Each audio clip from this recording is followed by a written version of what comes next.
وكفى والصلاة والسلام على عباده الذين اصطفى خصوصا على أفضلهم وخاتم النبيين محمد الأمين وعلى آله وصحبه أجمعين. أما بعد فأعوذ بالله من الشيطان الرجيم. بسم الله الرحمن الرحيم. لقد أرسلنا رسلنا بالبينات وأنزلنا معهم الكتاب والميزان ليقوم الناس بالقسط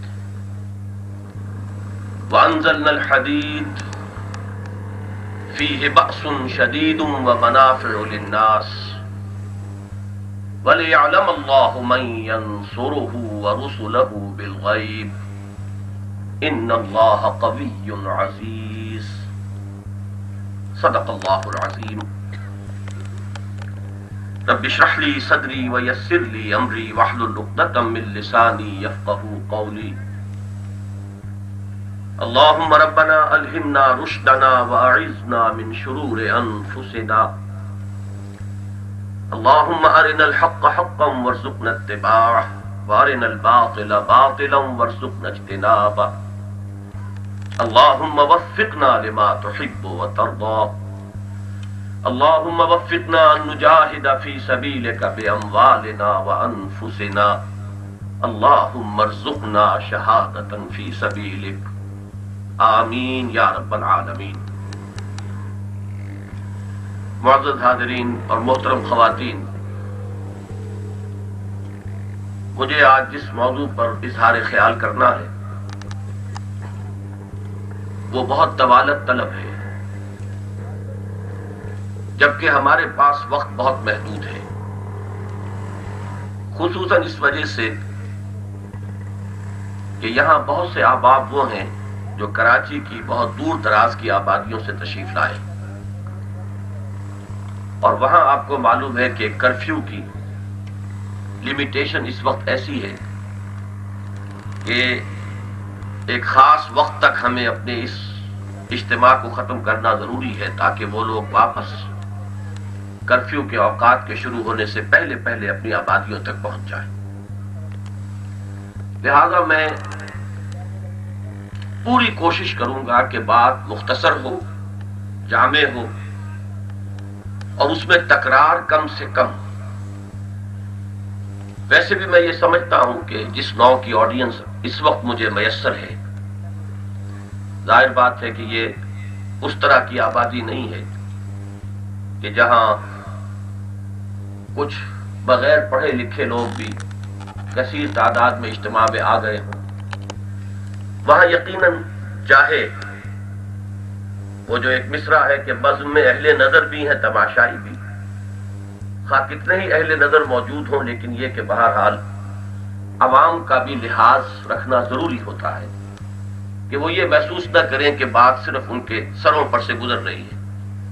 لہذا وہاں ضرورت ہوتی ہے کہ بات کو دہرا کر، اور اگر بات کہیں مشکل سمت میں مڑ گئی ہو تو اس کو پھر مزید تسہیل کے ساتھ اس کا اعادہ کیا جائے.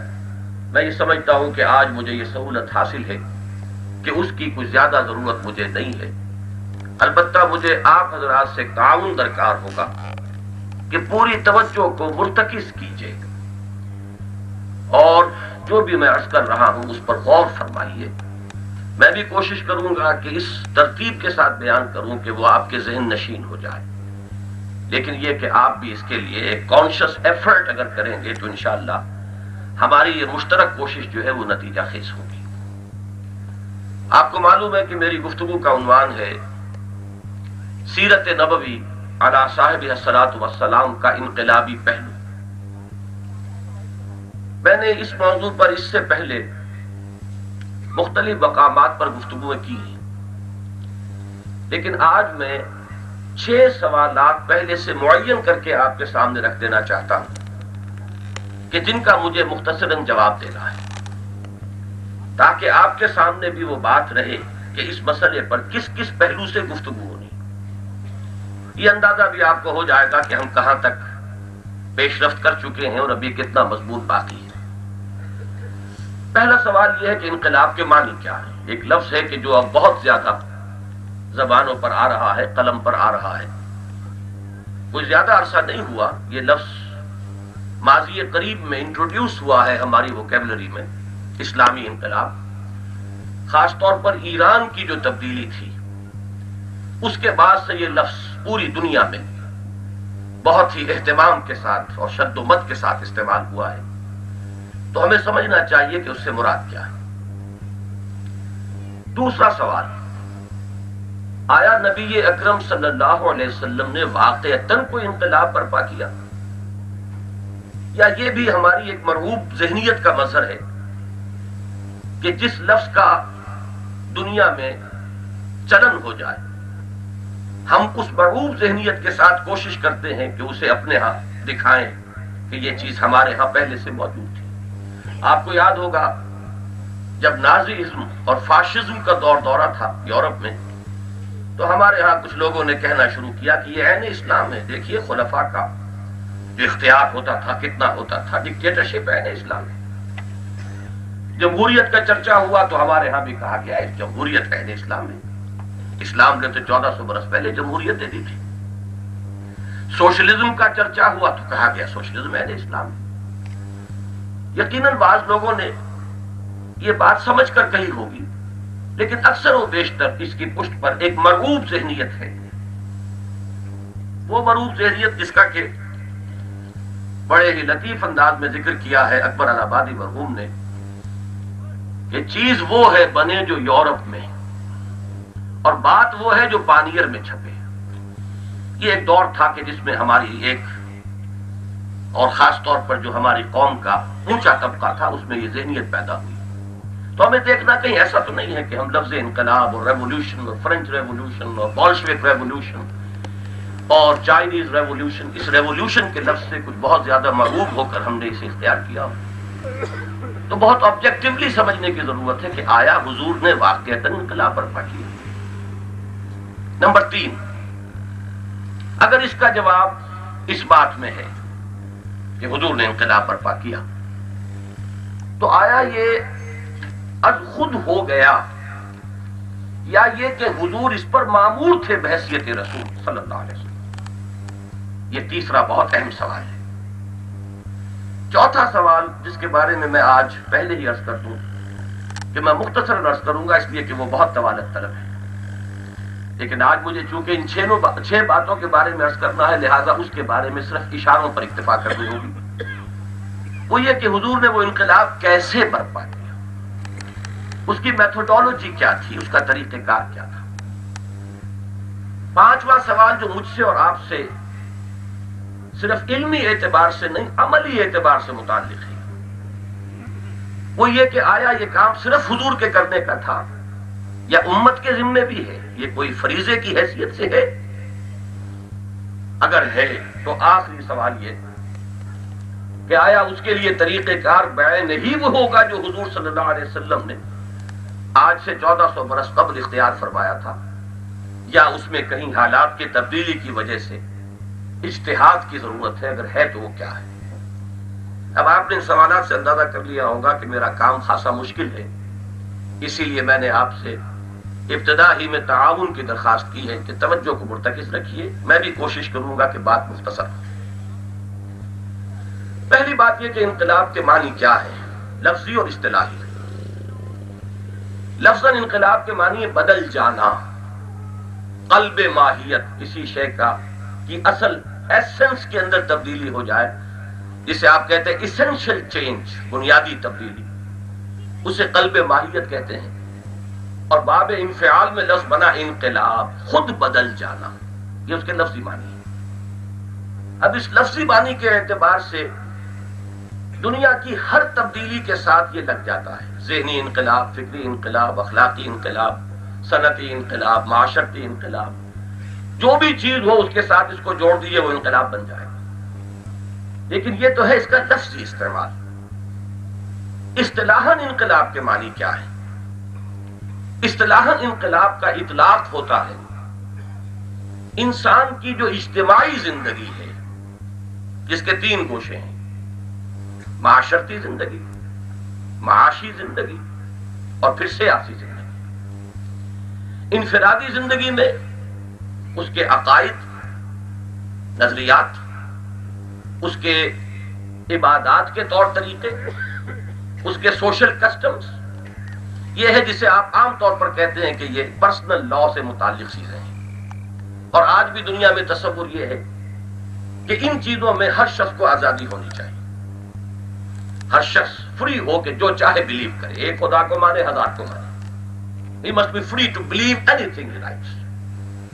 پھر وہ جس کو پوجنا چاہتا ہے جیسا چاہے پوجے، مندر میں جائے، مسجد میں جائے، چرچ میں جائے، جہاں چاہے جائے۔ سوشل کسٹمز ہیں، مثلا میرج کو کیسے سالمنائز کرنا ہے، برتھ کو کیسے سیلیبریٹ کرنا ہے، ڈیڈ باڈی کو کیسے ڈسپوز آف کرنا ہے، یہ سوشل کسٹمز ہیں۔ ان میں بھی فریڈم ہونی چاہیے۔ Do it as you like. آپ دفن کرنا چاہیں مردے کو دفن کیجئے، آپ اس کو جلانا چاہیں جلائیے، آپ اس کو اوپر رکھ دینا چاہیں پارسیوں کی طرح کہ وہاں پرندے جو ہیں وہ نوچ نوچ کر کھا جائیں، آپ اجازت ہے۔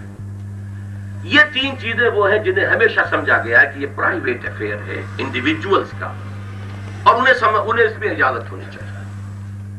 البتہ 3 چیزیں ہیں، معاشرتی ویلیوز کیا ہیں جنہیں پروموٹ کرنا ہے، اس نظام کیا ہے معاشرے کا جس کو قائم کرنا ہے، اور معاشی نظام کیا ہے، ذرائع پیداوار کی ملکیت انفرادی ہو، اجتماعی ہو، اس پر کوئی لمیٹیشنز ہو، اس پر کچھ حدود ہو، تحدید ہو، جو بھی پیداوار ہے اس کی ڈسٹریبیوشن کا نظام کیا ہو۔ پھر سیاست، حکومت، پبلک لا جسے آپ کہتے ہیں، تعزیرات کا قانون، فوجداری، دیوانی قانون، یہ 3 چیزیں وہ ہیں کہ جن کو ایک طرف کر دیا گیا۔ اور میں عرض یہ کرنا چاہتا تھا کہ انقلاب کے لفظ کا اطلاق پہلی تبدیلی پر نہیں ہوتا، بلکہ دوسری 3 چیزوں میں سے اگر کسی چیز میں بنیادی تبدیلی آتی ہے تب اسے انقلاب کہتے ہیں۔ مثال کے طور پر آپ کے علم میں ہے کہ ایک وقت میں پوری رومن امپائر کنورٹ ہو گئی، اور جب رومن ایمپرر نے کرسچینٹی کو قبول کر لیا تو پوری مملکت جو ہے عیسائی ہو گئی، لیکن اسے کبھی آج تک انقلاب نہیں کہا گیا، اس لیے کہ سیاسی، معاشی اور معاشرتی ڈھانچہ، دی پولیٹیکو سوشو اکنامک سسٹم، وہ جیسا پہلے تھا بعد میں رہا۔ وہی بادشاہ ہے، پہلے وہ بت پرست تھا یا کچھ اور تھا، اب وہ عیسائی ہو گیا۔ اللہ اللہ خیر سن، اس کو انقلاب کبھی نہیں کہا گیا۔ ہاں، اگر معاشرے کے بنیادی ڈھانچے میں تبدیلی آئے، اگر معاشی نظام کا بنیادی ڈھانچہ بدلے، اگر سیاسی نظام بدلے، مثلا فرینچ ریولوشن ہے، بادشاہت کا دور ختم ہوا، اب جمہوریت آ گئی، یہ ایک انقلاب ہے صحیح معنی میں۔ بولشوک ریولوشن ہے، ذرائع پیداوار انفرادی ملکیت سے نکل کر وہ قومی ملکیت میں آ گئی، بڑی بنیادی تبدیلی ہے، وہ ریولوشن ہے۔ تو میں نے جو عرض کیا اس کو اسی پر میں ختم کرنا چاہتا ہوں، پہلے سوال کا جواب، کہ اگرچہ لفظاً انقلاب کا اطلاق ہر نوع کی تبدیلی پر ہو جاتا ہے، لیکن اصطلاحاً انقلاب سے مراد ہے انسان کے پولیٹیکو سوشو اکنامک سسٹم میں کہیں کسی بنیادی تبدیلی اگر آئی ہو تو اسے انقلاب کہا جائے گا، ورنہ نہیں۔ اب آئیے دوسرے سوال کی طرف۔ کیا نبی اکرم صلی اللہ علیہ وسلم نے واقعتاً کوئی انقلاب برپا کیا؟ اس میں جو میری سبمیشن ہے، سب سے پہلے وہ سن لیجئے۔ میرے نزدیک تاریخ انسانی کا عظیم ترین، جامع ترین، گمبھیر ترین انقلاب وہ ہے جو محمد الرسول اللہ نے برپا کیا صلی اللہ علیہ وسلم۔ اس کی وجہ کیا ہے؟ یہاں صرف 3 چیزیں نہیں بدلی، پہلی 3 چیزیں بھی بدل گئی۔ ٹوٹل ریولوشن، عقائد بدل گئے، اخلاق بدل گئے، دن اور رات کے طور اطوار بدل گئے، نشست و برخاست کے طریقے بدل گئے، پھر معاشرہ بدل گیا، معیشت کا ڈھانچہ بدل گیا، سیاست کا نظام بدل گیا۔ وہ قوم کے جہاں محض پڑھ لکھنے والے وہ انگلیوں پر گنے جا سکتے تھے، وہ دنیا کی معلم بن گئی. تمام قدیم علوم کو انہوں نے زندہ کر دیا. یونان کے سائنس اور فلسفے کو جو پاپائیت کے بوجھ تلے سسک سسک کر دم توڑ چکے تھے انہیں زندہ کیا. ہر علم میں اضافہ کیا، بڑھایا، ترقی دی. وہ قوم جس میں سرے سے کوئی نظم نہیں تھا، نو ڈسپلن. قرآن کہتا ہے قومن لدہ، جھگڑالو قوم. اور حالی نے بڑی صحیح تعبیر کی ہے کہ کہیں پانی پلانے پہ جھگڑا اور کہیں گھوڑا آگے بڑھانے پہ جھگڑا، جھگڑا ہی جھگڑا. اس قوم کو ایسا منظم کیا ہے کہ عبادت بھی کر رہی ہے تو ایک صف میں کھڑے ہو کر، جیسے کہ یہاں بھی کوئی پریڈ ہو رہی ہے، کوشن ہے، ایک امیر ہے اور اس کے الفاظ پر حرکت کر رہے ہیں، اس کے ساؤنڈ پر. تو ٹوٹل ریولوشن پوری انسانی زندگی میں، بلکہ میں یہ الفاظ استعمال کیا کرتا ہوں کہ آپ فرینچ ریولوشن کو لیں گے صرف سیاسی ڈھانچہ بدلا، بولشوک ریولوشن کو لیں گے صرف معاشی ڈھانچہ بدلا. یہاں آپ کو مائکروسکوپ لگا کر دیکھنا پڑے گا کہ کیا چیز نہیں بدلی. پوری زندگی انسان کی ہر اعتبار سے بدلی. اب میں اس میں کچھ گواہیاں پیش کرنا چاہتا ہوں. ہو سکتا ہے کوئی شخص کہہ سکتا ہے یہ تمہاری عقیدت کی نگاہ ہے، تم محبت کی نگاہ سے دیکھ رہے ہو، اس لیے تم یہ مبالغہ کر رہے ہو. لیکن میں 4 گواہیاں پیش کرنا چاہتا ہوں، 2 مشرق سے 2 مغرب سے. 1920 میں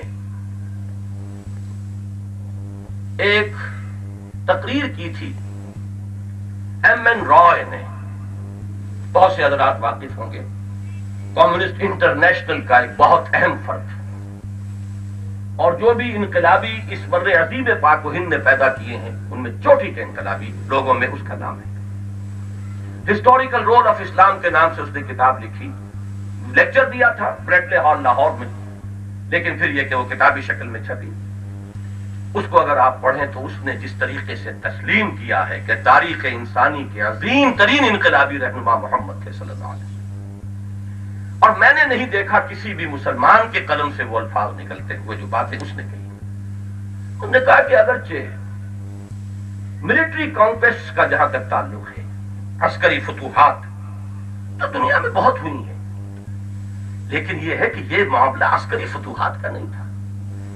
سکندر اعظم ہو یا اٹیلا ہو یا چنگیز خان ہو، اس کے فتوحات کے نتیجے میں کوئی نئی تہذیب، کوئی نیا تمدن، کوئی نیا نظام دنیا میں قائم نہیں ہوا.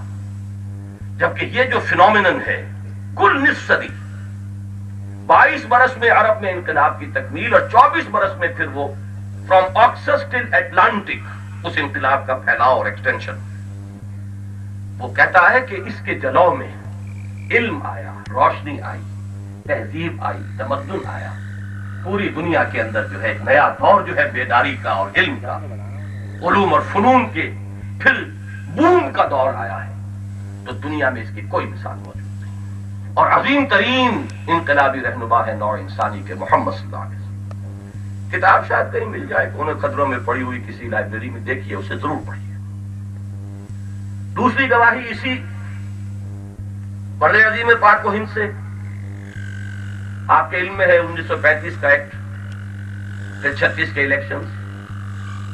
ہندوستان میں پہلی مرتبہ فرسٹ انسٹالمنٹ انگریز نے دی تھی یہاں کے رہنے والوں کو. کچھ تھوڑا سا سیلف رول، کچھ تھوڑا سا اس نے شریک کیا تھا اقتدار میں، حکومت میں.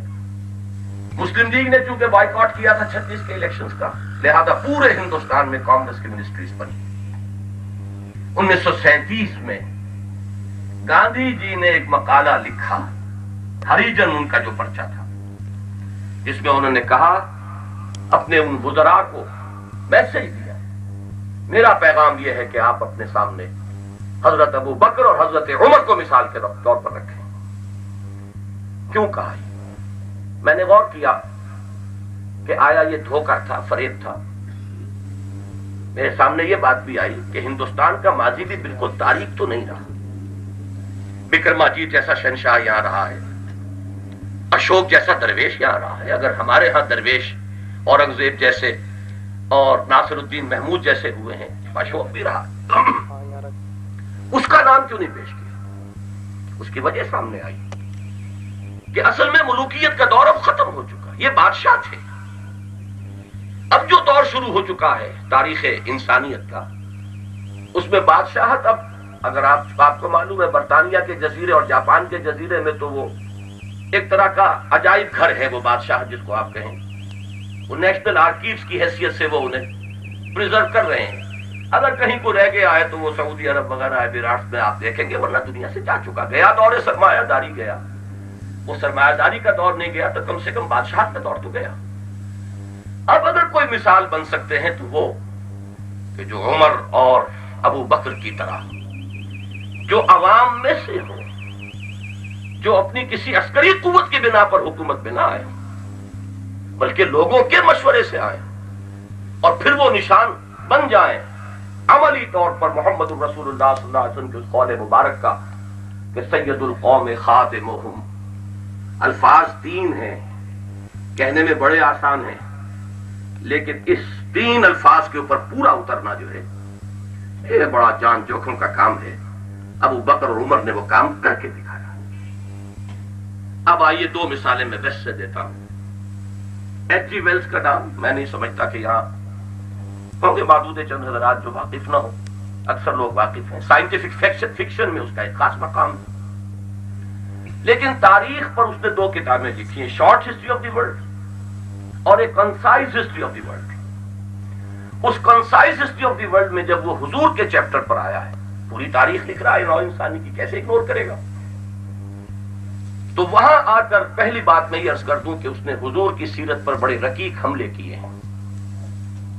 یہ تعدد ازدواج جو ہے، پولی گیمی، یہ ایسی کڑوی گولی ہے جو ان کے حلق سے نہیں اتر سکتی، اور مجھے ان سے ہمدردی ہے اس معنی میں کہ ان کے آئیڈیلز وہ ہیں حضرت مسیح اور حضرت یحییٰ، جان دی بیپٹسٹ، جیسس آف نزارت علیہم السلام۔ انہوں نے ایک ایک شادی بھی نہیں کی تو ایک سے زائد شادی ان کے حلق سے کیسے اترے؟ بہرحال اس پہلو سے تو اس نے بڑے رقیق حملے کیے، اس کا ذکر میں صرف اس اعتبار سے کر رہا ہوں کہ یہ اسٹیبلش ہو جائے کہ وہ دشمن ہے، عقیدت مند نہیں ہے حضور کا۔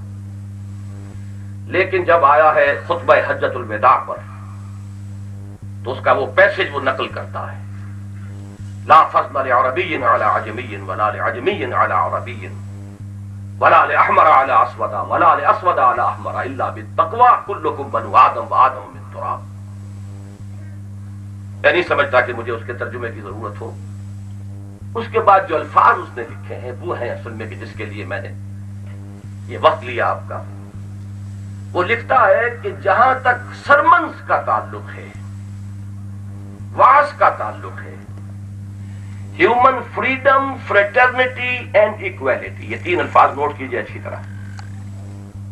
انسانی حریت، اخوت اور مساوات کے واعظ تو دنیا میں پہلے بھی بہت کہے گئے، اور وہ عیسائی ہونے کے باوجود نام خاص طور پر دیتا ہے۔ جیسس آف نزارت کے ہاں بھی، مسیح ناصری حضرت مسیح علیہ الصلوۃ والسلام، ان کے ہاں بھی سرمنز تو بہت ہیں، لیکن یہ ماننا پڑتا ہے کہ تاریخ انسانی میں پہلی مرتبہ ان اصولوں پر ایک معاشرہ قائم کیا محمد نے صلی اللہ علیہ وسلم۔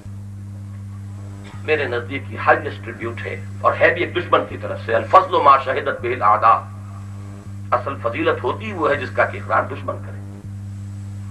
یہ تین الفاظ میں نے اس لیے خاص طور پر نوٹ کرائے، یادش بخیر، کہ یہی تین الفاظ قائد اعظم نے استعمال کیے تھے کہ ہم پاکستان کیوں چاہتے ہیں۔ ہم پاکستان اس لیے حاصل کرنا چاہتے ہیں کہ عہد حاضر میں اسلام کے اصول حریت و اخوت و مساوات کا ایک نمونہ دنیا کے سامنے پیش ہے۔ وہی تین الفاظ جو ایجیول نے استعمال کیا، human freedom, fraternity and equality. اسلام کے اصول حریت و اخوت و مساوات کا ایک نمونہ دنیا کے سامنے پیش کرنا چاہتے ہیں، ایک لائٹ ہاؤس جو پوری نوع انسانی کے اندر روشنی دے اور پھیلائے۔ یہ مقصد ہے پاکستان کے اصول کا۔ بہرحال اس وقت صرف یادش بخیر کے درجے میں کہہ رہا ہوں، حسرت تو سامنے آئے گی کہ ہم نے کن مقاصد کے لیے ملک حاصل کیا تھا، اور آج 42ویں سال میں، یہ میں اس لیے 42واں کہہ رہا ہوں کہ قمری حساب سے تو 41 ہو چکے رمضان مبارک میں، اب یہ 42واں بھی نصف گزر چکا تو بتائیے 42ویں سال میں بھی ہم کتنے اس اصل منزل سے دور ہیں، بلکہ کتنے اور اس سے دور تر ہو گئے ہیں، تو وہ علیحدہ بات ہے۔ لیکن اس وقت صرف یہ عرض کرنا چاہتا ہوں کہ یہ ذہن میں رکھیے کہ یہ ہے ایچ جی ویلز کا سب سے بڑا ٹریبیوٹ، کہ ان اصولوں پر بالفعل ایک معاشرہ قائم کیا محمد نے صلی اللہ علیہ وسلم۔ ایک یہاں میں آپ سے عرض کر دوں، ایسا نہ ہو کہ کہیں آپ جائیں لائبریریز میں اور شوق میں جا کر کتاب دیکھیں اور آپ کو پیسے نہ ملے۔ اس کا جو نیا ایڈیشن ہے، جیول تو مر گیا، کھپ گیا، اب کچھ اور ایڈیٹرز ہیں جنہوں نے نیا ایڈیشن جو اس وقت موجود ہے مارکیٹ میں، وہ کچھ اور ایڈیٹرز ہیں جن کو ری ایڈٹ کر کے جنہوں نے یہ کتاب اب شائع کی ہے، اس میں وہ پیسج نہیں۔ لیکن چند سال پہلے میں نے کراچی یونیورسٹی کی لائبریری سے حاصل کی تھی وہ کتاب، اور اس میں وہ پیسج موجود تھا، اور اب بھی جن حضرات کو درکار ہو وہ وہاں سے اس ایڈیشن کو دیکھے اور یہ پیسج اس کے اندر موجود ہے۔ آخری گواہی میں پیش کرنا چاہتا ہوں، آپ میں سے اکثر حضرات کے علم میں ہوگی، صرف حوالہ دینا کافی ہے۔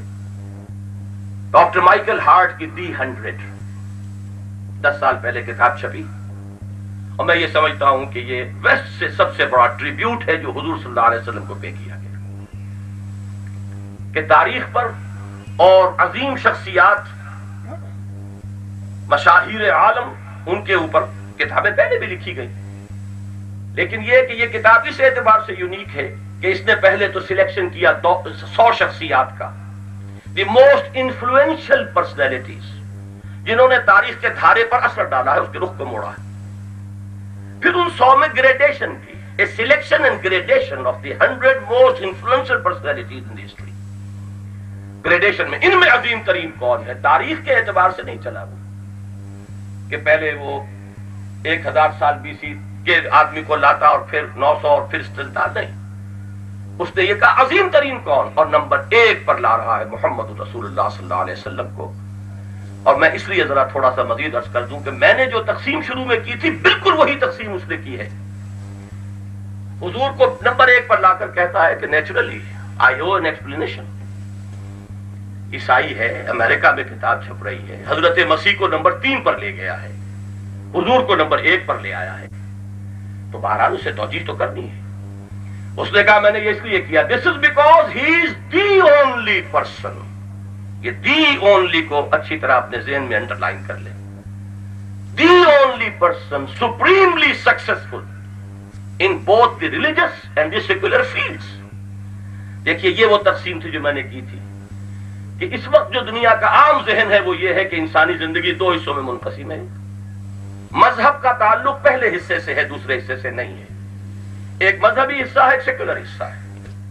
مذہبی حصے میں 3 چیزیں ہیں، عقائد، عبادات اور کچھ سوشل کسٹمز، اور جو سیکولر حصہ ہے ان کے قول کے مطابق وہ ہے معاشرتی نظام، سیاسی نظام، معاشی نظام۔ وہ یہ کہتا ہے کہ ان دونوں میں انتہائی کامیاب صرف ایک ہی انسانی شخصیت ہے پوری تاریخ کے اندر۔ معنی کیا ہے کہ بقیہ جتنی عظیم شخصیتیں ہیں وہ یا اس میدان میں بلندی پر ہیں تو دوسری طرف 0 ہے، یا اس میدان میں بہت بلندی پر ہیں تو ادھر 0 ہے۔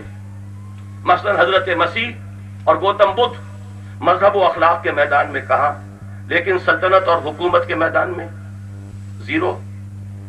واقعہ تو یہی ہے نا۔ ادھر سکندر اعظم 3 سال میں کہاں سے کہاں پہنچا ہے، اٹیلا ایک مغرب سے چل کر مشرق میں آیا، کہاں میکڈونیا اور کہاں دریائے بیاس، ایک مشرق سے چل کر مغرب میں پہنچا، کہاں منگولیا اور کہاں ڈینیوب کی وادی۔ لیکن یہ ہے کہ اخلاق اور مذہب کے میدان میں 0 سے بھی کام نہیں چلتا، کوئی مائنس ویلیو معین کرنی پڑے گی۔ ایک شخصیت ہے وہ کہتا ہے کہ جو دونوں میدانوں میں سپریملی سکسیسفل ہے، کیا کروں میں، اس کے سوا کوئی چارہ نہیں ہے کہ نمبر 1 پر انہیں لاؤں۔ اسی کو علامہ اقبال نے کہا ہے، بڑا پیارا شعر ہے ان کا، مصطفیٰ اندر حرا خلوت گزید، قوم و آئین و حکومت آفید۔ یہ صرف نیا دین یا نئے عقائد یا نیا نظام عبادت نہیں دیا محمد الرسول اللہ نے، ایک نئی قوم، ایک نئی سیاست، نیا آئین، نئی تہذیب، نیا تمدن، نئی ریاست، نئی عمرانیات عطا کی ہیں محمد الرسول اللہ صلی اللہ علیہ وسلم نے۔ میرے نزدیک کافی ہے یہ بات تسلیم کرنے کے لیے کہ تاریخ انسانی کا عظیم ترین انقلاب محمد الرسول اللہ صلی اللہ علیہ وسلم نے پیدا کیا۔ میں اصل میں وقت کی کمی کی شدت کی وجہ سے صرف دو باتیں اس وقت کہوں گا۔ ویسے یہاں انشاءاللہ ہمارا تنظیم اسلامی کا ایک چھوٹا سا ٹریکٹ آپ کو تقسیم ہو جائے گا، مفت ہوگا، لیکن اس کی قیمت یہ ہے کہ پڑھیں اسے ضرور، یہ اس کا ہدیہ ہے، ورنہ خیانت ہو جائے گی۔ اس میں ہم نے 3 صفحوں میں اسلام کا انقلابی منشور، اسلام کا ہے، وہ تنظیم اسلامی کا یا انجمن کا منشور نہیں ہے، اس لیے کہ ہمیں اس راستے پر جانا ہی نہیں، الیکشن کے راستے کو ہم نے اپنے لیے آؤٹ آف باؤنڈز رکھا ہوا ہے، لیکن اسلام کا انقلابی منشور کیا ہے؟ وہاں 6 نکات میں نے بیان کیے ہیں کہ محمد الرسول اللہ صلی اللہ علیہ وسلم نے اس پولیٹیکو سوشو اکنامک سسٹم میں جو تبدیلیاں تھی وہ کیا ہیں، تو ہر اعتبار سے 6 نکات اس میں یہاں صرف 2 میں بات کروں گا۔ دیکھیے معاشرتی سطح پر انقلاب محمدی صلی اللہ علیہ وسلم کے 2 اہم ترین مظہر کیا ہیں؟ نمبر 1 کامل انسانی مساوات، معاشرتی سطح پر مساوات، پیدائشی طور پر نہ کوئی اونچا ہے نہ نیچا ہے، خون کی بنیاد پر، نسل کی بنیاد پر، زبان کی بنیاد پر، رنگ کی بنیاد پر، جنس کی بنیاد پر اور پیشے کی بنیاد پر کوئی اونچ نیچ نہیں۔ یہ ایک جملہ کہنا آسان ہے، جیسا کہ میں نے عرض کیا، واقعہ یہ ہے کہ یہ کرنا آج بھی کتنا کٹھن ہے۔ ہندوستان میں جا کر دیکھیے، گاندھی کی ساری محنت، کانگریس کی ساری آخری کوشش کے باوجود وہ اچھوت کا اور ہائی کاسٹ لو کاسٹ کا جو فرق ہے وہاں نکل نہیں سکا۔ جائیے ذرا ویسٹ میں، امریکہ جیسے ملک میں چمڑی کی رنگت کا فرق دل سے نہیں نکلتا۔ لاکھ کوشش کر لیجئے، قانون کتنا ہی استعمال ہو جائے، ڈسکریمنیشن کتنا ہی بڑا جرم قرار دے دیں، آپ دل کو نہیں بدل سکتے۔ آپ دل کی جو کیفیت ہے، چمڑی کی رنگت آج تک ایک بار ہے وہاں۔ یہ کام بہت کٹھن ہے، اور اسلام کا سب سے بڑا انقلاب جو سماجی سطح پر اور معاشرتی سطح پر لاتا ہے وہ یہ ہے، کوئی اونچا نہیں بائی برتھ۔ میں نے جو الفاظ استعمال کیے نوٹ کیجئے، نہ نسل کی بنیاد پر، نہ رنگ کی بنیاد پر، نہ وطن کی بنیاد پر، نہ زبان کی بنیاد پر، نہ پیشے کی بنیاد پر، نہ جنس کی بنیاد پر۔ قرآن یہ نہیں کہتا کہ مرد افضل ہے عورت سے، نہیں، عورت اور مرد بعضکم من بعض، تم سب ایک دوسرے میں سے ہو، ایک ہی باپ کے بیٹے بھی ہیں، بیٹیاں بھی ہیں، ایک ہی ماں کے بطن سے، بیٹی کی بھی ولادت ہے، بیٹے کی بھی ہے، اونچے نیچے کیسے ہو جائیں گے؟ وہ معاملہ بالکل مختلف ہے کہ ایک معاشرتی سٹرکچر کے اندر، انسٹیٹیوشن آف فیملی کے اندر 2 ہیڈز بالکل برابر نہیں ہو سکتے، وہ انتظامی معاملہ ہے، اس میں ہیڈ آف دی فیملی کی حیثیت جو ہے وہ مرد کو دی گئی ہے۔ یہ بالکل دوسری بات ہے، افضلیت نہیں ہے۔ کتنے مرد ہوں گے جو حضرت خدیجہ سے افضل ہونے کا تصور کر سکیں، حضرت عائشہ سے افضل ہونے کا تصور کر سکیں، حضرت مریم سے افضل ہونے کا تصور کر سکیں؟ تو اچھی طرح سمجھ لیجیے افضلیت۔ لیکن یہ کہ اب میں اگر ادھر چلا جاؤں، اگر مرثیہ بیان کرنے لگوں کہ ہمارا حال کیا ہے، تو یہ گیلا جفائے وفا نما جو حرم کو اہل حرم سے ہے، جو میں بتکدے میں بیان کروں تو صنم بھی بولے ہری ہری۔ ہماری رگوں میں پیوست ہے کہ یہ ذلیل ہے، یہ کمینہ ہے، یہ نچلا ہے، ہم اعلیٰ ہیں، ہم بڑھیا ہیں، ہم اونچے ہیں، یہ سید ہے اور یہ مسلی ہے، یہ زمیندار ہے اور یہ جو ہے محض کمی کاری ہے۔ ہمارے رگوں میں، ہمارے رگ و ریشے کے اندر پیوست ہے یہ فرق و تفاوت۔ یوں تو سید بھی ہو، مرزا بھی ہو، افغان بھی ہو، تم سبھی کچھ ہو، بتاؤ تو مسلمان بھی ہو۔ تو پہلا انقلاب یہ ہے اب جو سب سے کٹھن ہے۔ دوسرا انقلاب معاشرتی سطح پر، ایک مضبوط خاندانی ادارہ، انسٹیٹیوشن آف فیملی، اسٹرینتھننگ اس کی، نظم وہاں ہوگا تو پورے معاشرے میں آ جائے گا، اور اگر انسٹیٹیوشن آف فیملی شیٹر ہو گیا تو پورا معاشرہ جو ہے برباد ہو جائے گا۔ اس کے لیے ہیں سارے احکام جو دیے گئے ہیں، سیگریگیشن آف سیکسز کا معاملہ ہے، پھر عورتوں اور مردوں کے لیے تقسیم کار کا معاملہ ہے، حجاب کے اور سطر کے احکام ہیں، پھر مرد کی ایک سربراہ، خاندان کے سربراہ کی حیثیت سے فوقیت ہے۔ یہ سب چیزیں کس لیے ہیں؟ To strengthen the institution of family. اس لیے کہ میں آپ سے عرض کر دوں کہ دنیا اس وقت ایک اعتبار سے بڑی بلندی کو چھو رہی ہے. اسکینڈینیوین سوشلزم واقعہ یہ ہے کہ ایک اعتبار سے بڑے عروج پر پہنچ چکا ہے، لیکن اسی معاشرے میں یہ دوسرا پہلو جو ہے، عورت کی جو بے حرمتی وہاں ہو رہی ہے. عورت جس طریقے سے کہ ننگی پڑی آپ کو نظر آتی ہے بیچ اس کے اوپر، بالکل مادر ذات پر آنا، معلوم ہوتا ہے کہ عورت کا کوئی وقار اس معاشرے کے اندر نہیں رہا.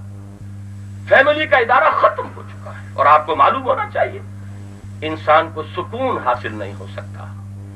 ایک گھر کے اندر 6 افراد کے پاس 8 کاریں ہوں، لیکن یہ کہ فیملی کا سکون نہ ہو، جسے قرآن کہتا ہے لِتَسْكُنُوا إِلَيْهَا. سب سے بڑا فلسفہ سکون کا ہے. اس گھر میں آ کر وہ نرس جو انڈر ٹینشن رہتی ہیں انہیں ایک سودنگ ایفیکٹ وہاں پر ملے. وہ نہیں ہوگا جب تک کہ وہ خاندان کا ادارہ نہ ہو. اس اعتبار سے ویسٹ انتہائی مفلس، انتہائی قلاش. بہرحال یہ 2 چیزیں ذہن میں رکھیے. وہ انقلاب عورت کو سٹیٹس دیا ہے، لیگل سٹیٹس، حیثیت دی ہے، اس کو برابر کیا ہے برتھ کے، لیکن انسٹیٹیوشن آف فیملی کے اندر اس کو سیکنڈری مقام دیا. اب آئیے معاشی سطح پر. میں یہ عرض کر دوں کہ میں نے ابھی کہا، آپ سے تسلیم کرنا چاہیے give the devil his due، کہ نوع انسانی نے جو دھکے کھائے ہیں، جو بھی خالص سرمایہ دارانہ نظام اور اس کے رد عمل میں کمیونزم اور سوشلزم، اس تھیسس اور اینٹی تھیسس کا جو سنتھیسس ہوا ہے اسکینڈینیوین سوشلزم کی شکل میں، ماننا پڑے گا کہ واقعہ یہ ہے کہ بہت بڑی انسان کی جو ہے رسائی ہے، بڑی اچیومنٹ ہے. آپ اندازہ یہ کیجئے کہ وہ اگرچہ فری ٹریڈ اور فری معاملہ ہے، معیشت جو ہے وہ اس طرح نہیں ہے کہ بالکل کسی قید خانے کے اندر بند کر دی گئی ہو، لیکن اس کے ساتھ علاج، تعلیم، اس میں کوئی فرق نہیں ہے. وہ شخص، وہ شہری اس ملک کا جو ویلفیئر پر زندگی گزار رہا ہے، اور وہ شخص جو ٹیکس پیئر ہے، ملینئر ہے، بلینئر ہے، لیکن بچے دونوں کے ایک ہی جگہ پڑھیں گے، ایک ہی تعلیم، اور بیمار ہوگا تو ایک ہی علاج ملے گا.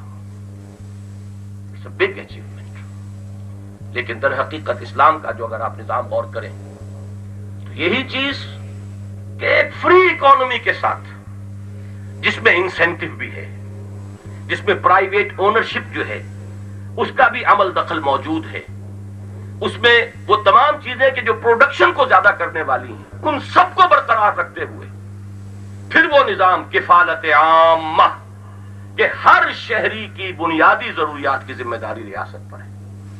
یہ اصول سب سے پہلے انیشیٹ کیا ہے حضرت عمر فاروق نے رضی اللہ تعالیٰ تاریخ انسانی میں. تو آزاد معیشت کو کسی درجے میں برقرار رکھتے ہوئے، اور پھر وہاں آپ کو فرق و تفاوت اب بھی بہت مل جائے گا، لیکن جس طریقے سے اس گیپ کو کم کیا ہے اسلام نے، سود پر پابندی لگا کر، سٹے پر پابندی لگا کر، جو ان پروڈکٹیو مڈل مین ہیں، جن کا کوئی واقعی حصہ نہیں ہوتا ہے اس معیشت کے اندر اور پیداوار کے اندر، وہ صرف دولت کے بل پر لیا اور اس کی قیمتیں چڑھاتے رہتے ہیں. ان تمام چیزوں کو ایریڈیکیٹ کر کے وہ گیپ جو ہے between the haves and the have nots, اس کو بہت نیرو کیا، اور آزاد معیشت کے ساتھ کفالت عامہ کا نظام 1400 برس پہلے دیا محمد الرسول اللہ صلی اللہ علیہ وسلم. تفصیل سے عرض کرنے کا موقع نہیں ہے، میں عرض کر دوں کہ 2 ماہ بعد انشاءاللہ آپ کے شہر کراچی میں 5 دن میرے خطبات ہوں گے مسلسل، جن میں سے پہلے دن 17 دسمبر کو مجھے گفتگو کرنی ہے اسلامی نظام کی نظریاتی اساس کیا ہے. ہر درخت اپنی جڑ پر کھڑا ہوتا ہے، اسی پر وہ توانا ہوگا. جڑ نہ ہو تو آپ کچھ بھی کوشش کرتے رہیں، درخت جو ہے وہ کسی آرٹیفیشل میتھڈ سے آپ اسے کھڑا نہیں رکھ سکیں. تو اسلامی نظام کی ایک جڑ ہے ایمان. پھر یہ کہ اس کا معاشرتی نظام کیا ہے، اس کا اخلاقی اور روحانی نظام کیا ہے، اس کا معاشی نظام کیا ہے، اس کا سیاسی نظام کیا ہے. 4 دن مجھے ان پر خطبے دینے ہیں، اور اس کا ہم ایسا رکھ رہے ہیں کہ لوگوں کو موقع ہوگا کہ وہ سوالات بھی کریں، اور وہاں پہ مزید سوالات کے جواب میں وضاحتیں ہو جائیں. تو یہ انشاءاللہ 17 سے 21 دسمبر تک آپ کے شہر لاہور، شہر کراچی میں وہی جو نیکس آڈیٹوریم ہے اس کو ہم نے حاصل کر لیا ہے. 5 دن کے لیے یہ پروگرام ہوگا. ویسے معاشی نظام پر میرا ایک کتاب چاہے وہ اگر آپ حضرات پسند کریں تو لیں اور پڑھیں. اب آئیے تیسری اور آخری چیز، سیاسی. اس میں سب سے بڑا انقلابی معاملہ یہ ہے انسان پر انسان کی حاکمیت کا خاتمہ. ہلاک کسرا ولا کسرا بعدہ، جب آیا تھا ایران کا سفیر حضرت عمر کے زمانے میں اور اس نے پوچھا اینا ملککم، ہمارا بادشاہ کہاں ہے؟ کہاں ہے وہ قصر الملکی جو آپ کو نظر آتے ہیں اس پورے سعودی عرب میں، قصر الملکی پھیلے ہوئے ارب ڈالرز کے بنے ہوئے، کہاں ہے؟ جواب اسے یہ دیا گیا تھا لیس لنا ملکن بل لنا امیر، ہمارا بادشاہ کوئی نہیں ہے، ہم نے ختم کیا، ہمارا تو امیر ہے۔ اور امیر کہاں ہے؟ وہ نکل گیا ہے ذرا مدینے کے اس دروازے سے باہر، بیت المال کے کچھ اونٹ گم ہو گئے تھے، نہیں مل رہے ہیں ابھی تک، تو اب خلیفہ ہمارا گیا ہے خود تلاش کر۔ کسی کو ساتھ لے کر وہ شخص گیا اور جا کر دیکھا کہ کہیں تھک کر دوپہر کا وقت ہو گیا، جو جھاڑی کے سائے میں عمر فاروق خلیفۃ المسلمین امیر المومنین، جن کے نام سے قیصر و کسریٰ کے ایوان تھرا رہے ہیں، اور وہ اپنے کوڑے کا تکیہ لگا کے لیٹے ہوئے، کوئی باڈی گارڈ نہیں، کوئی خدم و حشم نہیں، کچھ نہیں۔ تو سید القوم خادمہم اور ملوکیت کا خواب، انسان پر تمیز بندہ و آقا فساد آدمیت ہے، حاکمیت خداوندی انسان کی خلافت ہے، اور خلافت پاپولر ہے، فرد کی نہیں ہے، یہ پاپولر وائس ریجنسی ہے۔ جیسے آپ ڈیموکریسی کو ڈیفائن کرتے ہیں، پاپولر سوورنٹی اس کے لیے بنیاد ہے۔ سوورنٹی تو انسان کے لیے ہے ہی نہیں، سوورنٹی صرف اللہ کے لیے۔ سروری زیبا فقط اس ذات بے ہمتا کو ہے، حکمراں ہے ایک وہی باقی بتانے حاضری۔ انسان کے لیے سوورنٹی نہیں، وائس ٹیرنسی ہے، لیکن یہ وائس ٹیرنٹ بھی ایک فرد نہیں ہوتا، اس سے پاپولر وائس ٹیرنسی، وہ لوگ اپنے میں سے مشورہ کر کے کسی کو بنائیں گے، گویا کہ وہ اپنے اختیارات ویسٹ کرتے ہیں ایک شخص میں اپنی آزاد مرضی سے۔ امرہم شورا بینہم، جہاں اللہ اور اس کے رسول کا حکم آ گیا، ٹوٹل سبمیشن، 51% کیا 100% بھی اس میں کوئی ترمیم نہیں کر سکتے۔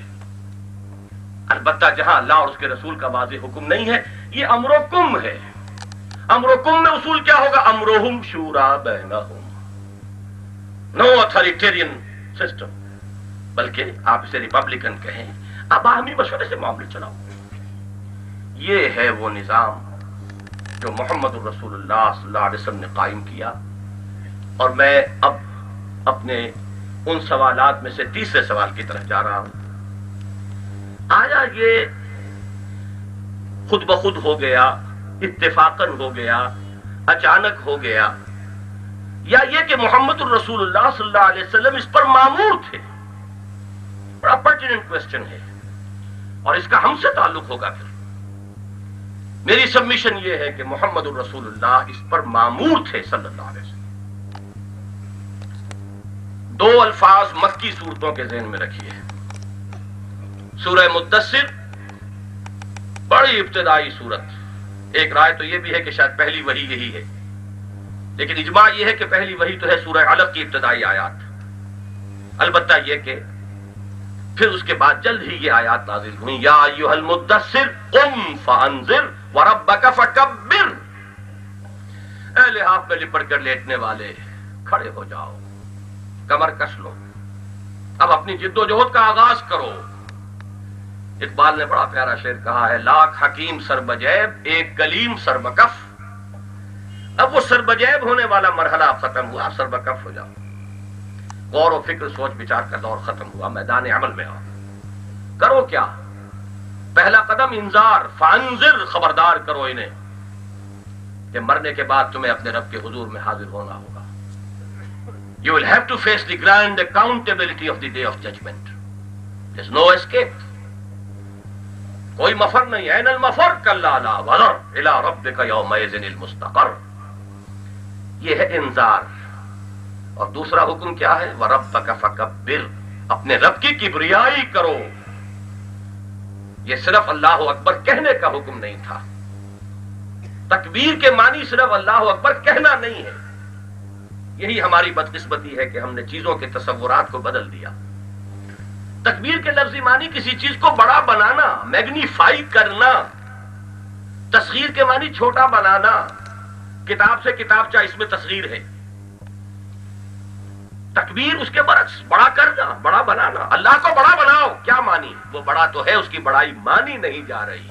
ظہر الفساد فی البر والبحر، اللہ کی کبریائی کے خلاف بر و بحر میں بغاوت اور فساد ہو چکا ہے. انسان سرکش ہو کر سامنے آ گیا ہے.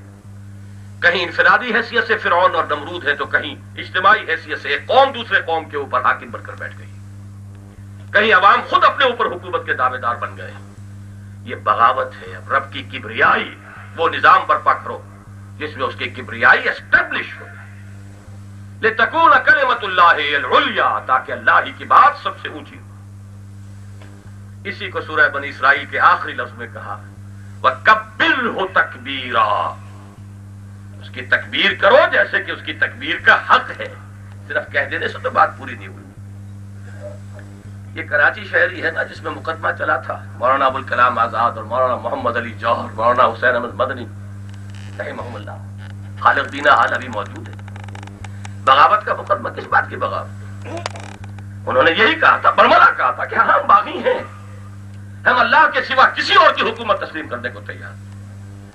مسلمان تسلیم نہیں کر سکتا، مجبوراً. بات اور ہے، دل سے کبھی تسلیم کر لے گا تو اس کا ایمان ختم.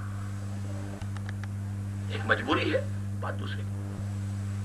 تو ربک فکبر یہ فعل امر ہے، الامر للوجوب. حضور کے لیے یہ لازم تھا کہ وہ نظام برپا کریں کہ جس میں اللہ کی کبریائی اسٹیبلش ہو. دوسرا لفظ اقیموا الدین ولا تتفرقوا فی، دین کو قائم کرو. دین صرف ماننے کے لیے منوانے کے لیے نہیں آیا ہے، دین قائم کرنا چاہتا ہے اپنے آپ کو. وہ ایک مکمل نظام ہے، نظام عدل و قسط، اور اس کو برپا کرنا یہ ہے محمد الرسول اللہ صلی اللہ علیہ وسلم کا فرض اور آپ کے ماننے والوں کا فرض. شرع لکم من الدین ما وصى به نوحا والذی اوحینا الیک وما وصینا به ابراہیم وموسیٰ وعیسیٰ ان اقیموا الدین ولا تتفرقوا فیہ. پھر مدنی صورتوں میں آئیے 3 دفعہ فرمایا هو الذی ارسل رسولہ بالہدی ودین الحق لیظہرہ علی الدین کلہ. وہی ہے اللہ جس نے بھیجا اپنے رسول کو صلی اللہ علیہ وسلم الہدی اور دین حق دے کر تاکہ غالب کرے اسے کل کے کل دین پر. 2 جگہ فرمایا وَلَوْ كَرِهَ الْمُشْرِكُونَ، چاہے مشرکوں کو یہ کتنا ہی ناگوار ہو. He has to do it. He is duty bound to do it. یہ آپ کا فرض منصبی ہے. اسی کو فرمایا سورہ انفال میں اور سورہ بقرہ میں قَاتِلُوهُمْ حَتَّى لَا تَكُونَ فِتْنَةٌ وَيَكُونَ الدِّينُ لِلَّهِ، اور سورہ انفال میں فرمایا قَاتِلُوهُمْ حَتَّى لَا تَكُونَ فِتْنَةٌ وَيَكُونَ الدِّينُ كُلُّهُ لِلَّهِ. دین کل کا کل صرف اللہ کے لیے ہو جائے. تقسیم نہیں کہ جو قیصر کا ہے قیصر کو دو اور جو خدا کا ہے خدا کو دو. کوئی اس کے اندر تقسیم نہیں ہوگی. ایک وحدت کی حیثیت سے کل دین، کل سبمیشن، کل اطاعت اللہ. اور آخری آیت سنا رہا ہوں آپ کو جس کے بارے میں میرا دعویٰ ہے کہ اس سے زیادہ گمبھیر، اس سے زیادہ پروفاؤنڈ، اس سے زیادہ عریاں انقلابی عبارت پوری دنیا کے انقلابی لٹریچر میں نہیں مل سکتی. میں نے وہی ایک آیت شروع میں پڑھی تھی لقد ارسلنا رسلنا بالبینات، ہم نے بھیجا اپنے رسولوں کو واضح نشانیوں کے ساتھ. وانزلنا معهم الکتاب والمیزان، ان کے ساتھ ہم نے کتاب اتاری، میزان اتاری. کس لیے اتاری؟ یہ سارا ہم نے کاہے کے لیے کیا معاملہ؟ یہ کوئی ہابی نہیں تھی ہماری، کوئی مشغلہ نہیں تھا. لِيَقُومَ النَّاسُ بِالْقِسْطِ، تاکہ لوگ قائم ہوں عدل پر. وہ عدل اجتماعی، the system of social justice as given by اللہ سبحانہ و تعالی. اور جیسا کہ میں نے وہ 6 پوائنٹس میں آپ کے سامنے رکھا جس کو اسٹیبلش کیا محمد رسول اللہ نے، یہ سسٹم آف سوشل جسٹس قائم کرنا یہ مقصد ہے انبیاء کو بھیجنے کا، رسولوں کو بھیجنے کا، کتابوں کے نزول کا. وانزلنا الحدید، ہم نے لوہا بھی اتارا ہے. فیہ باس شدید، اس میں اسلحہ کی قوت ہے، صلاحیت ہے، طاقت ہے، جنگ کی صلاحیت ہے. ومنافع للناس، لوگوں کے لیے کچھ اور فائدے بھی ہیں. دوا اور چمٹا اور پھکنی بھی بنا لیں، اصل میں تو وہ تلوار اور نیزے کے لیے اور ڈھال کے لیے. وَلِيَعْلَمَ اللَّهُ مَن يَنصُرُهُ وَرُسُلَهُ بِالْغَيْبِ، اور تاکہ اللہ دیکھ لے کہ کون ہے اس کے وفادار بندے جو اس لوہے کی طاقت کو ہاتھ میں لے کر اللہ اور اس کے رسول کی مدد کرتے ہیں. اللہ کے دین کا بول بالا کرنے کے لیے اور رسول کے مشن کی تکمیل کے لیے جنہیں بھیجا ہی گیا ہے دین کا بول بالا کرنے کے لیے، وہ اس لوہے کی طاقت کو ہاتھ میں لے کر اور جان ہتھیلی پر رکھ کر میدان میں آئے۔ اللہ دیکھنا چاہتا ہے کون ہے اس کے وفادار بندے۔ میں عرض کر رہا ہوں اس طریقے سے واضح اور صاف صاف بات، اس لیے کہ سیدھی بات یہ ہے کہ عدل کے لیے، انصاف کے لیے پہلا کام ہوگا تلقین، نصیحت، واعظ، تعلیم۔ جن لوگوں میں کچھ ہے صلاحیت وہ یقیناً اس تلقین سے، واعظ سے، نصیحت سے متاثر ہوں گے، آ جائیں گے۔ لیکن کچھ لوگ ایسے رہیں گے، اور خاص طور پر وہ جن کا ویسٹڈ انٹرسٹ ہوتا ہے۔ جو بھی existing politico socio economic system ہے، میں اس پورے لفظ کو بول رہا ہوں بار بار، یہ ایک وحدت ہے، organic whole. The politico socio economic system as an organic whole. جو بھی سسٹم ہے اس کے ساتھ ویسٹڈ انٹرسٹ ہے، اس کے ساتھ پریولیج کلاسز ہیں، مراعات یافتہ طبقات ہیں۔ وہ کبھی برداشت نہیں کر سکتے کہ وہ نظام ختم کیا جائے۔ وہ تو سٹیٹس کو چاہیں گے، یہی رہنا چاہیے۔ سرمایہ دار چاہے گا یہی نظام رہے، میری سرمایہ داری قائم رہے۔ جاگیردار چاہے گا یہی رہے، میری جاگیرداری قائم رہے۔ سردار قبیلے کا چاہے گا یہ قبیلے کا نظام برقرار رہے، اوپن اپ آپریشن جو ہے وہ نہ ہونے پائے۔